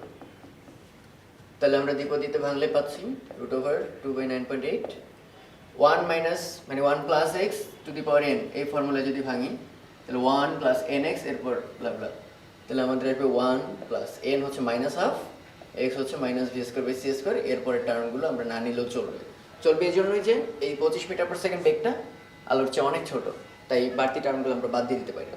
তাহলে √2/9.8 1 plus half minus minus plus V হচ্ছে সেই 25 স্কোয়ার আর হচ্ছে 3×10⁸ স্কোয়ার। ওকে, এটা সলভ করলে যা পাবা খুব ক্ষুদ্র একটা চেঞ্জ আসবে, যে আগেটা যা পাইছে এটা প্রায় কাছাকাছি, কিন্তু এগুলো বড় হবে যখন এই বেগটা আলোর খুব কাছাকাছি যাবে। পৃথিবী আর এই হচ্ছে মঙ্গল গ্রহ। তো একটা রকেট যখন মঙ্গল গ্রহের পাশ থেকে যাচ্ছে অনেক ভেলোসিটি নিয়ে 0.5 সি আলোর বেগের 50% বেগ নিয়ে, তো যখন যাচ্ছে ওই সময় মঙ্গল গ্রহ থেকে একটা সিগন্যাল, ওখানে মনে করো একটা স্পেস স্টেশন আছে, ওখান থেকে একটা সিগন্যাল পাঠানো হচ্ছে পৃথিবীতে যে রকেট ছেড়ে এখন তোমাদের পৃথিবীতে ল্যান্ড করবে বা আসতে যাচ্ছে। তো এই সিগন্যালটা তো আর ইনস্ট্যান্টেনিয়াসলি আসতে পারে না, যেহেতু এটা আসতে একটা টাইম লাগে আলোর। তো সেটা আসছে 1125 সেকেন্ড পরে পৃথিবীতে আমরা জানতে পারলাম যে একটা সিগন্যাল আসছে, ওই রকেটটা আসতেছে। কোয়েশ্চেন হচ্ছে, তো পৃথিবীর থেকে আমি এখন তো বলবো যে কিছুক্ষণ পর রকেট আসবে, আসার পর সেই কোয়েশ্চেনটা হচ্ছে পৃথিবীবাসী কত বলবে যে রকেট কতক্ষণ পর ফিরছে। আর রকেট চারিকে যদি জিজ্ঞেস করি, রকেটকেই ফোন দিয়ে যদি জিজ্ঞেস করি তুমি কতক্ষণ পর ফিরছো, সে কত বলবে এবং দুজন সেম বলবে কিনা। তো আমরা একটু খেয়াল করে দেখি যে এই সিগন্যালটা আসতে টাইম লাগছে হচ্ছে 1125 সেকেন্ড। ওকে, তাহলে এটাকে যদি আমি আলোর বেগ দিয়ে গুণ করি, তার অর্থ কি আলো 1 সেকেন্ডে যায় সি, 1125 সেকেন্ডে যায় এই দূরত্ব। তার মানে আমরা আসলে পেয়ে গেছি পৃথিবী থেকে মঙ্গল আসলে কত দূরে অবস্থিত। ওকে, তাহলে এই দূরত্বটাই আসলে তাকে ক্রস করতে হবে। তাহলে আমরা জানি ডি ইকুয়াল টু ভিটি, এই ভিটাই হচ্ছে রকেটের বেগ, এই রকেটের বেগটি 0.5 সি। ওকে, আর এই ডিস্টেন্সটাই হচ্ছে 11.25 ইন্টু সি। তার মানে এই যে টাইমটা আমরা এখান থেকে বের করলাম, এই টাইমটাই হচ্ছে পৃথিবীবাসীর কাছে রকেটটা আসতে কত টাইম লাগবে। কিন্তু পৃথিবীর কাছে রকেট কিন্তু প্রথমে এইখানে, তারপর এইখানে, তারপর এইখানে। সো কোনো একটা ঘটনা সে মাপতেছে যে গতিশীল অবস্থায়, কিন্তু আমি যদি জিজ্ঞেস করি রকেট চারি কাছেই ওর কত সময় লাগছে, ও কিন্তু নিজের সাপেক্ষে স্থির। ও শুরুতেও যা যেখানে দেখছে চেয়ারটা 3 সেকেন্ড পরেও তাই দেখবে, 3 বছর পরেও তাই দেখবে। সো রকেট চারি যখন নিজেরটা মাপবে যে আমার আসতে কতক্ষণ লাগছে, সেটার নাম কিন্তু টি নট। তাই বি নাম্বার প্রশ্ন উত্তর হচ্ছে টি নট। আর আমরা মাত্র যেটা বের করলাম এটা হচ্ছে পৃথিবী থেকে রকেটেরটা মাপছি যে আসতে তার কত টাইম লাগলো। সো টি নট এবং টি এর মধ্যে relation quite simple, T equal to T not divided by √1 minus V square by C square. এখান থেকে টি নটটা সলভ করলেই হবে। একটু আগের ধাপ থেকে আমরা টিটা পেয়ে যাব, তার সঙ্গে √1 minus V square by C square গুণ করে দিলেই টি নটটা পাওয়া যাবে। পৃথিবী থেকে 0.6 সি ভেলোসিটি নিয়ে একটা রকেট চলে যাচ্ছে। তো এদের মধ্যে যখন গ্যাপ 5 × 10⁸ কিলোমিটার হইলো, ওই মোমেন্টে পৃথিবী থেকে একটা লাইট সিগন্যাল আমি ছেড়ে দিলাম যেটা রকেটে পৌঁছানোর জন্য। আবার বলতেছি পৃথিবী থেকে 0.6 সি ভেলোসিটি নিয়ে একটা রকেট যাচ্ছে। তো যাচ্ছে তাদের গ্যাপ বাড়তেছে, গ্যাপ বাড়তে যখন 5 × 10⁸ কিলোমিটার, তখন আমি একটা সিগন্যাল মারলাম। কোয়েশ্চেন হচ্ছে এই সিগন্যালটা কখন রকেটে পৌঁছাবে। এই কথাটা তো দুইজন বলবে, রকেট চারি বলবে যে আমার কাছে এতক্ষণ পর পৌঁছেছে, আমি বলবো আমি এতক্ষণ পরে দেখতে পাইলাম যে রকেট চারি কাছে পৌঁছেছে। সো আমরা দেখি এটা কীভাবে সলভ করবো। প্রথমত ধরলাম এটা ডিস্টেন্সটা হচ্ছে ডি। এখন একটু খেয়াল করো, আমি এটাও ধরে নিলাম পৃথিবীর হিসাবে, মানে পৃথিবীর অবস্থিত কোনো লোকের হিসাবে এই সিগন্যালটা T1 টাইম পরে গিয়ে রকেটের কাছে পৌঁছেছে। তাহলে T1 টাইম পর নিশ্চয়ই রকেটটা এখানে নাই। খেয়াল করে দেখো, সাপোজ রকেটটা এখন এইখানে, কারণ রকেটটা চলতেছিল অনেক বেগ নিয়ে, T1 টাইম পর সেইখানে। তাহলে T1 টাইমে নিশ্চয়ই আলোটাকে আসলে এই গ্যাপটুকু অতিক্রম করতে হয়েছে টোটালি, এতটুকু না কিন্তু, এতটুকু ইনিশিয়াল গ্যাপ। ওকে, তারপর রকেটও সামনে যাচ্ছে, সিগন্যালও যাচ্ছে, যেতে এই ডিস্টেন্সটার নাম দিলাম D1, মানে আলো কতটুকু পৌঁছেলো রকেট পর্যন্ত যেতে। সেই ডিস্টেন্স D1 সমান কত হবে, আলোর বেগ ইন্টু টাইম লাগছে T1, কোয়াইট ইজি। আবার সেই একই দূরত্বটাকে লিখতে পারি কি, খেয়াল করে দেখো, অলরেডি ছিল কিন্তু ডি। ওকে, আর ওই T1 টাইমের মধ্যে এটা কিন্তু ভি বেগ নিয়ে সামনের দিকে যাচ্ছিল রকেটটা। তাহলে ভি বেগ নিয়ে T1 টাইমে কতটুকু যাওয়া যায়, VT1। তাহলে এই দূরত্বটা আসলে একই, রকেট যতটুকু গেছে ততটুকু দূরত্বই আসলে সিগন্যালটাকে পৌঁছে দিয়েছে। তাহলে আমরা এখান থেকে ইজিলি লিখতে পারি T1 কমন নিলে C minus V equal to D. অতএব এখান থেকে লিখতে পারি T1 equal to D divided by C minus V. সবকটা ভ্যালু আমাদের জানা আছে, এখান থেকে T1টা বের করা যাবে। কোয়েশ্চেন হচ্ছে T1টা কার হিসেবে? পৃথিবীবাসী নিজের সিগন্যাল নিজেই দেখছে, সো তার সাপেক্ষে ঘটনাটি স্থির, সো সে কিন্তু আসলে T0 দেখছে। ওকে, আর রকেট চারি যখন দেখবে সে কিন্তু একটা গতিশীল অবস্থায় আছে, মানে তার সাপেক্ষে সিগন্যালটা গতিশীল। গতিশীল মানে এই তার দিকে আসতেছে সেটা না, এখানে সিগন্যাল প্রেরণ করাটা হচ্ছে আসলে ঘটনাটা, সেই ঘটনাটা পৃথিবীবাসীর কাছেই ঘটছে। ওকে, তাই তার জন্য T0। আর যেটা রকেট চারি দেখবে সে ধীরে ধীরে পৃথিবী থেকে দূরে সরে যাচ্ছে, তাহলে সে দেখবে T0 divided by 1 minus V square by C square. Okay, velocity দেওয়া আছে, T0 আমরা একটু আগেই জানলাম, তাহলে এখান থেকে রকেট চারি গেছে কত মনে হবে এটা বের করা যাবে। তো এবার আলোচনা ফটো তড়িৎক্রিয়া নিয়ে। তো এই চ্যাপ্টারের ফর্মুলাগুলো কোয়াইট ইজি, যে দেওয়া আছে একটা জিনিসের, একটা ধাতু, সাপোজ সিজিএম ধাতু বা এটসেট্রা, এখানে একটা আলো পরে এসে, আলো আসার সাথে সাথে একটা শক্তি নিয়ে এসে, আমরা জানি আলোর শক্তি হচ্ছে E=hf। ওকে, তারপরে এখানে যে ধাতুর মধ্যে এই যে মেটালিক বন্ধনে যে ইলেকট্রনগুলো থাকে সেই ইলেকট্রনগুলোকে সে ছুটায় ফেলে, ছুটানোর পর সে একটা গতিশক্তিও দান করে। তো সেটা কীরকম? ইলেকট্রন যেহেতু একটা বন্ধনে আবদ্ধ থাকে, সেই বন্ধন শক্তির নাম দিলাম ফাইনওয়ার্ক, যেটাকে বলা হয় কার্যাপেক্ষক বা ওয়ার্ক ফাংশন। আর এরপর যে গতিশক্তি দেয় সেটাকে নাম দিলাম কে। ওকে, তার অর্থ এই আপতিত আলোর শক্তি দুইটা কাজে ব্যয় হয়েছে। প্রথমত ইলেকট্রনকে ছুটায়, ছুটানোর পর যেটুকু শক্তি অবশিষ্ট থাকে তা দিয়ে গতিশক্তি দান করে, সে দ্রুত দৌড়াতে থাকে। তাহলে আমাদের ফর্মুলায়, আমাদের কোয়েশনে বলা আছে ল্যামডা নট দেওয়া আছে, এফ নট সরাসরি দেওয়া নেই। ল্যামডা নট কোন কাজে লাগবে আমাদের? কোনো মতে ছুটাতে যে শক্তিটা লাগে সেটার নামই হচ্ছে ফাই নট বা কার্যাপেক্ষক, সেটা সময় লেখা যায় h f naught. Okay, f নটকে আবার কি লেখা যায়? C by lambda naught. তাহলে সি হচ্ছে আলোর বেগ, এইচ হচ্ছে কনস্ট্যান্ট প্ল্যাঙ্কের, ল্যামডা নট গিভেন। তাহলে আমরা আসলে এখান থেকে ফাই নটটা বের করতে পারবো। এরপরে হচ্ছে 1800 অ্যাংস্ট্রম যদি আলো এসে পড়ে এত ল্যামডার, তাহলে সেক্ষেত্রে কাইনেটিক এনার্জিটা কত হবে? তাহলে এটা আমরা ইজিলি বলতে পারি, টোটাল এনার্জি সমান হচ্ছে phi not plus kinetic energy. তাহলে টোটাল এনার্জি সমান কি? এইচ এফ, এটা সমান একটু আগে আমরা বের করলাম, h f naught plus kinetic energy maximum. H এফটাকে লেখা যায় সি বাই ল্যামডা, এই ল্যামডা গিভেন 1800 অ্যাংস্ট্রম, মিটারে নিয়ে নিবা। এটা হচ্ছে সি বাই ল্যামডা নট, সেটাও নটটাও গিভেন, এখান থেকে নট আর ল্যামডার ভ্যালুটা যখন ইনপুট দিবা কে ম্যাক্সটার মান বের করা যাবে ইজিলি। ওকে, মানে ম্যাক্সিমাম ফর্মুলাগুলো এরকমই এই চ্যাপ্টারে। তো এটা মনে করো একটা আপতিত আলো যার শক্তি হচ্ছে 4.9 ইলেকট্রোভোল্ট, আর যে ধাতুর উপর পড়ছে তার কার্যাপেক্ষক হচ্ছে 4.5 ইলেকট্রোভোল্ট। তো এইটা যেহেতু আলো একটা পার্টিকেলের মধ্যে অ্যাটিটিউড করবে, ফটোতড়িৎক্রিয়া মানে এটা আলোর তরঙ্গ ধর্ম না, কণা ধর্ম। তো সে একটা ধাক্কা দেবে, ওকে, তাহলে ফলে একটা ঘাত সৃষ্টি হবে। তোমরা বলের ঘাতের নাম শুনছো, তাহলে বলের ঘাত তো তোমরা অলরেডি জানো, সেই যে বলের ঘাত সমান হচ্ছে F into T. F into T, যেটাকে তোমরা আসলে সেই ভরবেগের পরিবর্তন বা ভরবেগ হিসেবে জানতা। তার মানে আমাদের আসলে ভরবেগটা বের করতে হবে। তাহলে সেটা কিভাবে বের করা যায় খেয়াল করে দেখো। আপতিত আলোর শক্তি হচ্ছে ই, এটা ব্যয় হবে দুই কাজে, একটা হচ্ছে কার্যাপেক্ষক, দ্যাট ইজ মেটাল থেকে ছুটাতে, প্লাস ম্যাক্সিমাম কাইনেটিক এনার্জি দিতে, কত গতিশক্তি দিতে পারবো। এখান থেকে 4.9 ইলেকট্রোভোল্ট এগুলো কনভার্ট করে নিবা, ফাই নটের ভ্যালু আমরা জানি 4.5 ইলেকট্রোভোল্ট। তাহলে এটা ক্যালকুলেট করে ম্যাক্সিমাম কাইনেটিক এনার্জিটা আমরা পেয়ে যাব। ওকে, ম্যাক্সিমাম কাইনেটিক এনার্জি পেলে সুবিধা হচ্ছে আমাদের মোমেন্টাম বের করতে পারলে ওইটাই আসলে বলের ঘাতের সমান। তাহলে কাইনেটিক এনার্জি এবং মোমেন্টামের মধ্যে রিলেশন আমরা অনেক আগে থেকেই জানি, কে সমান বা গতিশক্তি সমান P square by twice M. P হচ্ছে ভরবেগ, এম হচ্ছে ম্যাস, সলভ করলে এখান থেকে পি পেয়ে যাবো। আর পি হচ্ছে আসলে আমাদের ভরবেগটা কিংবা বলের ঘাতটা। একটা আলো এসে পড়লো, সাপোজ তার তরঙ্গ দৈর্ঘ্য হচ্ছে ল্যামডা, আলো এসে পড়ে এই যে ফাই নট বা এত 1.9 ইলেকট্রোভোল্ট কার্যাপেক্ষক বিশিষ্ট একটা ধাতু থেকে একটি ইলেকট্রনকে ছুটাইছে। ওকে, আমি সাদা দিয়ে দেখেছি। সেই ইলেকট্রনটা গিয়ে এবার একটা হাইড্রোজেন অ্যাটমকে ধাক্কা দিয়েছে। তাহলে হাইড্রোজেন অ্যাটমের মধ্যে তো আমরা জানি ইলেকট্রন থাকে, সেই ইলেকট্রনটাকে ছুটাই দিতে পারছে কোনো মতে। আমরা জানি হাইড্রোজেন অ্যাটম থেকে কোনো ইলেকট্রনকে ছুটাইতে হলে 13.6 ইলেকট্রোভোল্ট শক্তি দেওয়া লাগে, কারণ তার গ্রাউন্ড স্টেট এনার্জি হচ্ছে 13.6 মাইনাস 13.6, মিনিং হচ্ছে সে আটকানো এত এনার্জি দিয়ে। তাই এত এনার্জি যদি তাকে প্রোভাইড করতে পারি তাহলে সে ওখান থেকে ছিটকে যাবে। তার মানে আমরা বুঝতে পারতেছি এই আলোর এত শক্তি ছিল যে সে এই ধাতু থেকে ইলেকট্রনকে ছুটাইতে পারছে, এবং সেই ইলেকট্রনের এত বেশি গতিশক্তি ছিল যে সে ধাক্কা দিয়ে ওই ইলেকট্রনটাকে ছুটাই দিতে পারছে। তো আসলে আমার কথার মিনিংটা হচ্ছে লাস্ট পর্যন্ত বের করতে হবে কত ল্যামডার আলো পড়লে এটা পসিবল। তাহলে আমরা জানি ই সমান phi not plus k max. Okay, তাহলে ই সমান তো আমরা জানি h c by lambda, phi naught দেওয়া আছে 1.9 ইলেকট্রোভোল্টকে আমরা কনভার্ট করে নিতে হবে। এবার কে ম্যাক্স, এই কে ম্যাক্সটাই আসলে কি? গ্রাউন্ড স্টেটের এনার্জি, কারণ ওই পরিমাণ গতিশক্তি দিয়েই সে গ্রাউন্ড স্টেট থেকে সরাতে পারছে।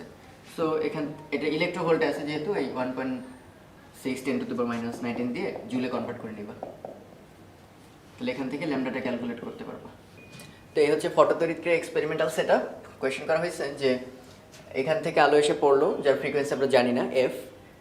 এই হচ্ছে ক্যাথোড, যার উপর আলো এসে পড়বে, এবং ক্যাথোড যেহেতু একটা ধাতু, তার সূচন কম্পাঙ্ক দেওয়া আছে 6 10⁻14 হার্জ, মানে মিনিমাম এত হার্জের ফ্রিকোয়েন্সি কারেন্ট, মানে আলো এসে যদি পড়ে তাহলে ইলেকট্রনকে ছুটাতে পারবে। এখন ইলেকট্রনকে যদি ছুটাতে পারে, সেই ইলেকট্রনের কিন্তু একটা সার্টেন গতিশক্তি পাবে, সেই গতিশক্তির কারণে সে অন্য প্লেটে চলে যাবে, কারেন্ট ফ্লো করা শুরু করবে। আমরা এখানে কোনো একটা এমিটার রাখলে দেখতে পাবো যে তার কাটা ডিফ্লেক্ট করতেছে। তো কোয়েশ্চেন হচ্ছে, আমি যদি এইভাবে ব্যাটারিটা রাখি, তাহলে এইখানে প্লাস এখানে মাইনাস, এই ইলেকট্রনগুলোর চার্জ হচ্ছে মাইনাস, তাহলে এই প্লাস প্লেটটা তাকে টেনে ধরবে পেছন দিকে। প্রথম দিকে পারবে না, টেনে ধরার পরও ইলেকট্রন এত বেশি গতিশক্তি, এত বেশি দৌড়ের উপর ছিল যে ওই পর্যন্ত পৌঁছে যাচ্ছে এবং কারেন্ট আমরা পাচ্ছিলাম। এরপর আমি ধীরে ধীরে ধীরে ধীরে এইটা মনে করো একটা ভেরিয়েবল ভোল্টেজ সোর্স, আমি বাড়াতে বাড়াতে বাড়াতে একটা সময় 3 ভোল্টে নেওয়ার পর সব কয়টা ইলেকট্রন এই পাতে ফেরত আসতে বাধ্য হয়েছে, ফলে এখানে আমি কারেন্ট আসলে শূন্য পাইছি। এই ভোল্টেজটার নাম তোমরা সবাই জানো স্টপিং পোটেনশিয়াল, যেটার মাধ্যমে আমরা সর্বোচ্চ গতিশক্তির ইলেকট্রনকেও থামাই দিতে পারি, সর্বোচ্চ গতিশক্তির ইলেকট্রনকে। তার মানে আসলে এই ভোল্টেজ দিয়ে যে শক্তি দিছি তা ইলেকট্রনের সর্বোচ্চ গতিশক্তির সমান। ওকে, তাহলে কোয়েশ্চেন করছে কত ফ্রিকোয়েন্সির আলো আমাদের এখানে পড়ছিল। তাহলে এই সমান আমরা জানি phi not plus k max. তাহলে ই হচ্ছে h f, quite easy. Phi naught হচ্ছে এইচ এফ নট কার্যাপেক্ষক, আর কাইনেটিক এনার্জি ম্যাক্সিমাম সেটা আসলে কিভাবে বের করা যায়, কত ভোল্টেজ আমি অ্যাপ্লাই করছিলাম, ভোল্টেজ স্টপিং। কিন্তু ভোল্টেজ আর কাজ তো আর সমান না, এটা তো একটা শক্তি। ওকে, তাহলে আমাদের সেই সম্পর্কতে যেতে হবে, ডাব্লিউ সমান ভি কিউ, তার মানে কাজ সমান ভোল্টেজ ইন্টু চার্জ। এখানে চার্জগুলো হচ্ছে কত, ইলেকট্রনের চার্জ। সো ইলেকট্রনের চার্জ, পোটেনশিয়াল সব জানা আছে, এফ নট জানা আছে, সলভ করলেই এফটা পাওয়া যাবে। স্টপিং পোটেনশিয়াল ভার্সেস ফ্রিকোয়েন্সির যদি একটা গ্রাফ প্লট করতে বলা হয় তোমাকে, আমাদের ইকুয়েশন কি বলে, e equal to phi not plus k max. Okay, e সমান আমরা জানি এইচ এফ, ফাই নট হচ্ছে h f naught, k max হচ্ছে ই ভিএস, একটু আগে আমরা শিখলাম স্টপিং পোটেনশিয়াল টাইমস চার্জ। তাহলে এখান থেকে যেহেতু আমাদের ওয়াই অক্ষে রাখতে হবে স্টপিং পোটেনশিয়াল, তাহলে e vs equal to h f minus h f naught, অর্থাৎ vs equal to h by e f minus h by e f naught. তাহলে খেয়াল করে দেখো, এটা হচ্ছে ওয়াই, এটা হচ্ছে এক্স, এটা হচ্ছে ঢাল, এই পুরোটা হচ্ছে সি। তাহলে সিচুয়েশনটা কি দাঁড়ালো, Y equal to M x minus C. তার মানে গ্রাফটা একটা স্ট্রেট লাইন, ওকে, যার ঢালটা পজিটিভ কিন্তু কাটবে ওয়াই অক্ষকে নেগেটিভ অ্যাক্সিসে। ওকে, তাহলে এটা একটা স্ট্রেট লাইন, এই অ্যাঙ্গেলটাকে যদি থেটা বলি তাহলে ট্যান থেটা হবে ঢাল। তাহলে আমাদের কোয়েশন অনুসারে ঢাল হচ্ছে এইচ বাই ই, আর কাটবে কত দূরে গিয়ে, এটাই হচ্ছে আমাদের সি, ওয়াই অক্ষকে কত দূরে কাটে সেটা হচ্ছে h by e f naught. Okay, আর পুরো গ্রাফটা দেখতেই পাচ্ছি y equal to M x minus c কিংবা y equal to M x plus c. তার মানে এটা একটা স্ট্রেট লাইন, ওয়াই অক্ষে থাকবে হচ্ছে আমাদের স্টপিং পোটেনশিয়াল, আর এখানে থাকবে হচ্ছে এফ, আর এই সেই বিখ্যাত পয়েন্ট এফ নট। তাহলে আমরা দেখতে পাচ্ছি সূচন কম্পাঙ্কের আগ পর্যন্ত, এখানে খেয়াল করে দেখো সূচন কম্পাঙ্ক যেই শুরু হলো এরপর থেকে হচ্ছে যত ফ্রিকোয়েন্সি বাড়াতে থাকবে স্টপিং পোটেনশিয়াল তত বাড়তে থাকবে। কারণ খুব সিম্পল, ফ্রিকোয়েন্সি যত বাড়বে আপতিতলের এনার্জি তত বাড়বে, তাকে থামাইতে তত বেশি ভোল্টেজ আমাদের অ্যাপ্লাই করতে হবে। তো আমরা অনেকেই বইয়ে জানতে পারছি যে ফটোতড়িৎক্রিয়া তো ক্লাসিক্যাল মেকানিক্স আসলে মানে না। ফটোতড়িৎক্রিয়ার মাধ্যমে আমরা প্রথম জানতে পারলাম যে ফোটন যখন ইলেকট্রনকে আঘাত করে অনেকটা পার্টিকেলের মতো অ্যাটিটিউড করে। কীরকম, একটা বল যেমন আরেকটা বলকে হিট করার সময় সাথে সাথে মোমেন্টাম ট্রান্সফার করে দেয়, যে হিট করার সাথে সাথে বা কোলাইড করার সাথে সাথে অন্য ডিরেকশনে পাঠিয়ে দেয়, একইভাবে এরাও কোনো টাইম নেয় না। ফোটন পরে তো ইলেকট্রন ছুটে যায় বা ইলেকট্রনের বেগ চেঞ্জ হয়ে যায়। কিন্তু আগে যে ক্লাসিক্যাল মেকানিক্স সেই অনুসারে একটা ইলেকট্রন ছুটে বের হয়ে দৌড় দিতে কী পরিমাণ টাইম লাগতো আমরা এখান থেকে একটা এস্টিমেশন পাবো। এই জন্য অঙ্কটা বেশ স্পেশাল। কোয়েশন করছে এরকম আলো পড়ছে যার তীব্রতা হচ্ছে 10⁻⁵ watt per metre square. Watt তো আমরা বুঝি জুল পার সেকেন্ড, প্রতি সেকেন্ডে পড়তেছে প্রতি একক ক্ষেত্রফলে। আর এই যে সারফেসটা ধাতুর, সেই সারফেসের ক্ষেত্রফল হচ্ছে 2 সেন্টিমিটার স্কোয়ার। এটার কার্যাপেক্ষক হচ্ছে 2 ইলেকট্রোভোল্ট। আর আমরা ধরে নিচ্ছি যে আলোগুলো পড়তেছে তার প্রথম 5টা স্তরের মধ্যেই সব আলো শোষণ হবে। ওকে, তো কোয়েশ্চেন হচ্ছে একটা ইলেকট্রন ছুটতে হলে কি পরিমাণ সময় লাগবে, মানে ঘটনাটা কি তাৎক্ষণিক হয় কিনা ক্লাসিক্যাল মেকানিক্স অনুসারে। তো আমরা এস্টিমেট করে নেব যে এখানে এক একটা পরমাণু, সেই পরমাণুর জায়গা বা ক্ষেত্রফল খুবই সামান্য, তোমরা অনেকে জানো বোধহয় 10⁻20 মিটার স্কোয়ারের মতো। অনেকটা এস্টিমেশন করাও যায়। সাপোজ বৃত্তাকার যদি ধরো, আমরা তো সেই এক একটার ব্যাসার্ধ জানতাম 10⁻10 এর মতো। সো আলটিমেটলি এটা খুব ক্লোজ এস্টিমেট, 10⁻20 বর্গমিটার, কারণ এটা হচ্ছে এক একটা পরমাণুর ব্যাসার্ধ 12। এটা যদি একটা পরমাণুর ক্ষেত্রফল হয়, তাহলে আমি বলতে পারি 10⁻20 বর্গমিটার এলাকায় থাকে একটা অ্যাটম। ওকে, আর আমাদের এখানে ক্ষেত্রফল কত? 2 সেন্টিমিটার স্কোয়ার। তো 2 সেন্টিমিটার মানে 2 10⁻4 মিটার স্কোয়ার। এত এলাকায় থাকে 1/10⁻20 ইন্টু 2 10⁻4। এটা তো গেল আপার সারফেস। এরকম একটা লেয়ার না, টোটাল 5টা লেয়ারে এরকম পরমাণু ভরা। তাহলে 5টা লেয়ারে মোট অ্যাটম এই সংখ্যাটা ইন্টু 5, এবং এটা দেখতে পাবো প্রায় 10⁻17টা। ওকে, এখন একটু খেয়াল করে দেখো, এই আলোগুলো পড়তেছে কি প্রতি সেকেন্ডে প্রতি বর্গমিটার এলাকায়। তাহলে আমরা বলতে পারি এই সেই 10⁻17টা অ্যাটম পার সেকেন্ডে, ওকে, কি পরিমাণ ক্ষমতা নিচ্ছে খেয়াল করে দেখো। 10⁻5 ওয়াট পার মিটার স্কোয়ার, মানে প্রতি একক ক্ষেত্রফলে। কিন্তু এরকম ক্ষেত্রফল আছে 2 সেন্টিমিটার স্কোয়ার করে, তাহলে ইন্টু 2 10⁻4 এত জুল। ওকে, প্রতি সেকেন্ডে যেহেতু বলেই ফেলছে, আর ওয়াট বলা যাবে না, তাহলে প্রতি সেকেন্ডে এতখানি শক্তি নিচ্ছে। তাহলে এরকম প্রত্যেকটা অ্যাটম, কারণ এক একটা অ্যাটম যদি ওই পরিমাণ শক্তি পায় তাহলে ইলেকট্রনগুলো ছুটবে। আমরা ধরে নিতেছি প্রত্যেক অ্যাটম থেকে একটা মাত্র ইলেকট্রন তড়িৎ পরিবহনে হেল্প করবে বা বাইরে চলে যাবে। তাহলে আমাদের এতগুলো অ্যাটম পার সেকেন্ডে শক্তি নেয় এত জুল, অর্থাৎ একটা অ্যাটম পার সেকেন্ডে শক্তি নেয় 10⁻5 2 10⁻4 ডিভাইডেড বাই 10⁻17 এত জুল। ওকে, এবার একটু খেয়াল করে দেখো, আমাদের ছুটতে হলে শক্তি লাগবে কত আসলে? 2 ইলেকট্রোভোল্ট। 2 ইলেকট্রোভোল্ট মানে হচ্ছে 2 10⁻19 এত জুল শক্তি আমাকে লাগবে প্রত্যেকটা অ্যাটমকে। তাহলে আমি দাবি করতে পারি এই যে এত জুল, এই এত জুল শক্তি নিচ্ছে 1 সেকেন্ডে প্রত্যেকটা অ্যাটম। তাহলে 2 10⁻19 জুল শক্তি নেবে, তোমরা হিসাব করে পেয়ে যাবা 1 ডিভাইডেড বাই ওই সংখ্যাটা ইন্টু 2 10⁻19। এবং আশ্চর্য হলো সত্যি, এটা আসবে প্রায় 6 মাসের মতো। মানে জাস্ট অঙ্কটা এই জন্যই দেখানো যে ক্লাসিক্যাল মেকানিক্স অনুসারে নর্মাল তীব্রতার আলো যদি পড়ে, সেই ক্ষেত্রে একটা সিঙ্গেল অ্যাটম থেকে ইলেকট্রন ছুটতে এত সময় লাগবে, যেতে ইকুয়ালি ডিস্ট্রিবিউট করবে তাৎক্ষণিক। কারণ তারা ওয়েভ শক্তি দিতে যত টাইম লাগে সেরকম করে বিবেচনা করতো। এই কখনোই তার আলোকে বলের মতো বিবেচনা করেনি বা পার্টিকেলের মতো বিবেচনা করেনি। এইখানে ওই যে ভরবেগের রিলেশনগুলো তখন তারা বের করতে পারেনি এবং অসামঞ্জস্য দেখা দিচ্ছিল।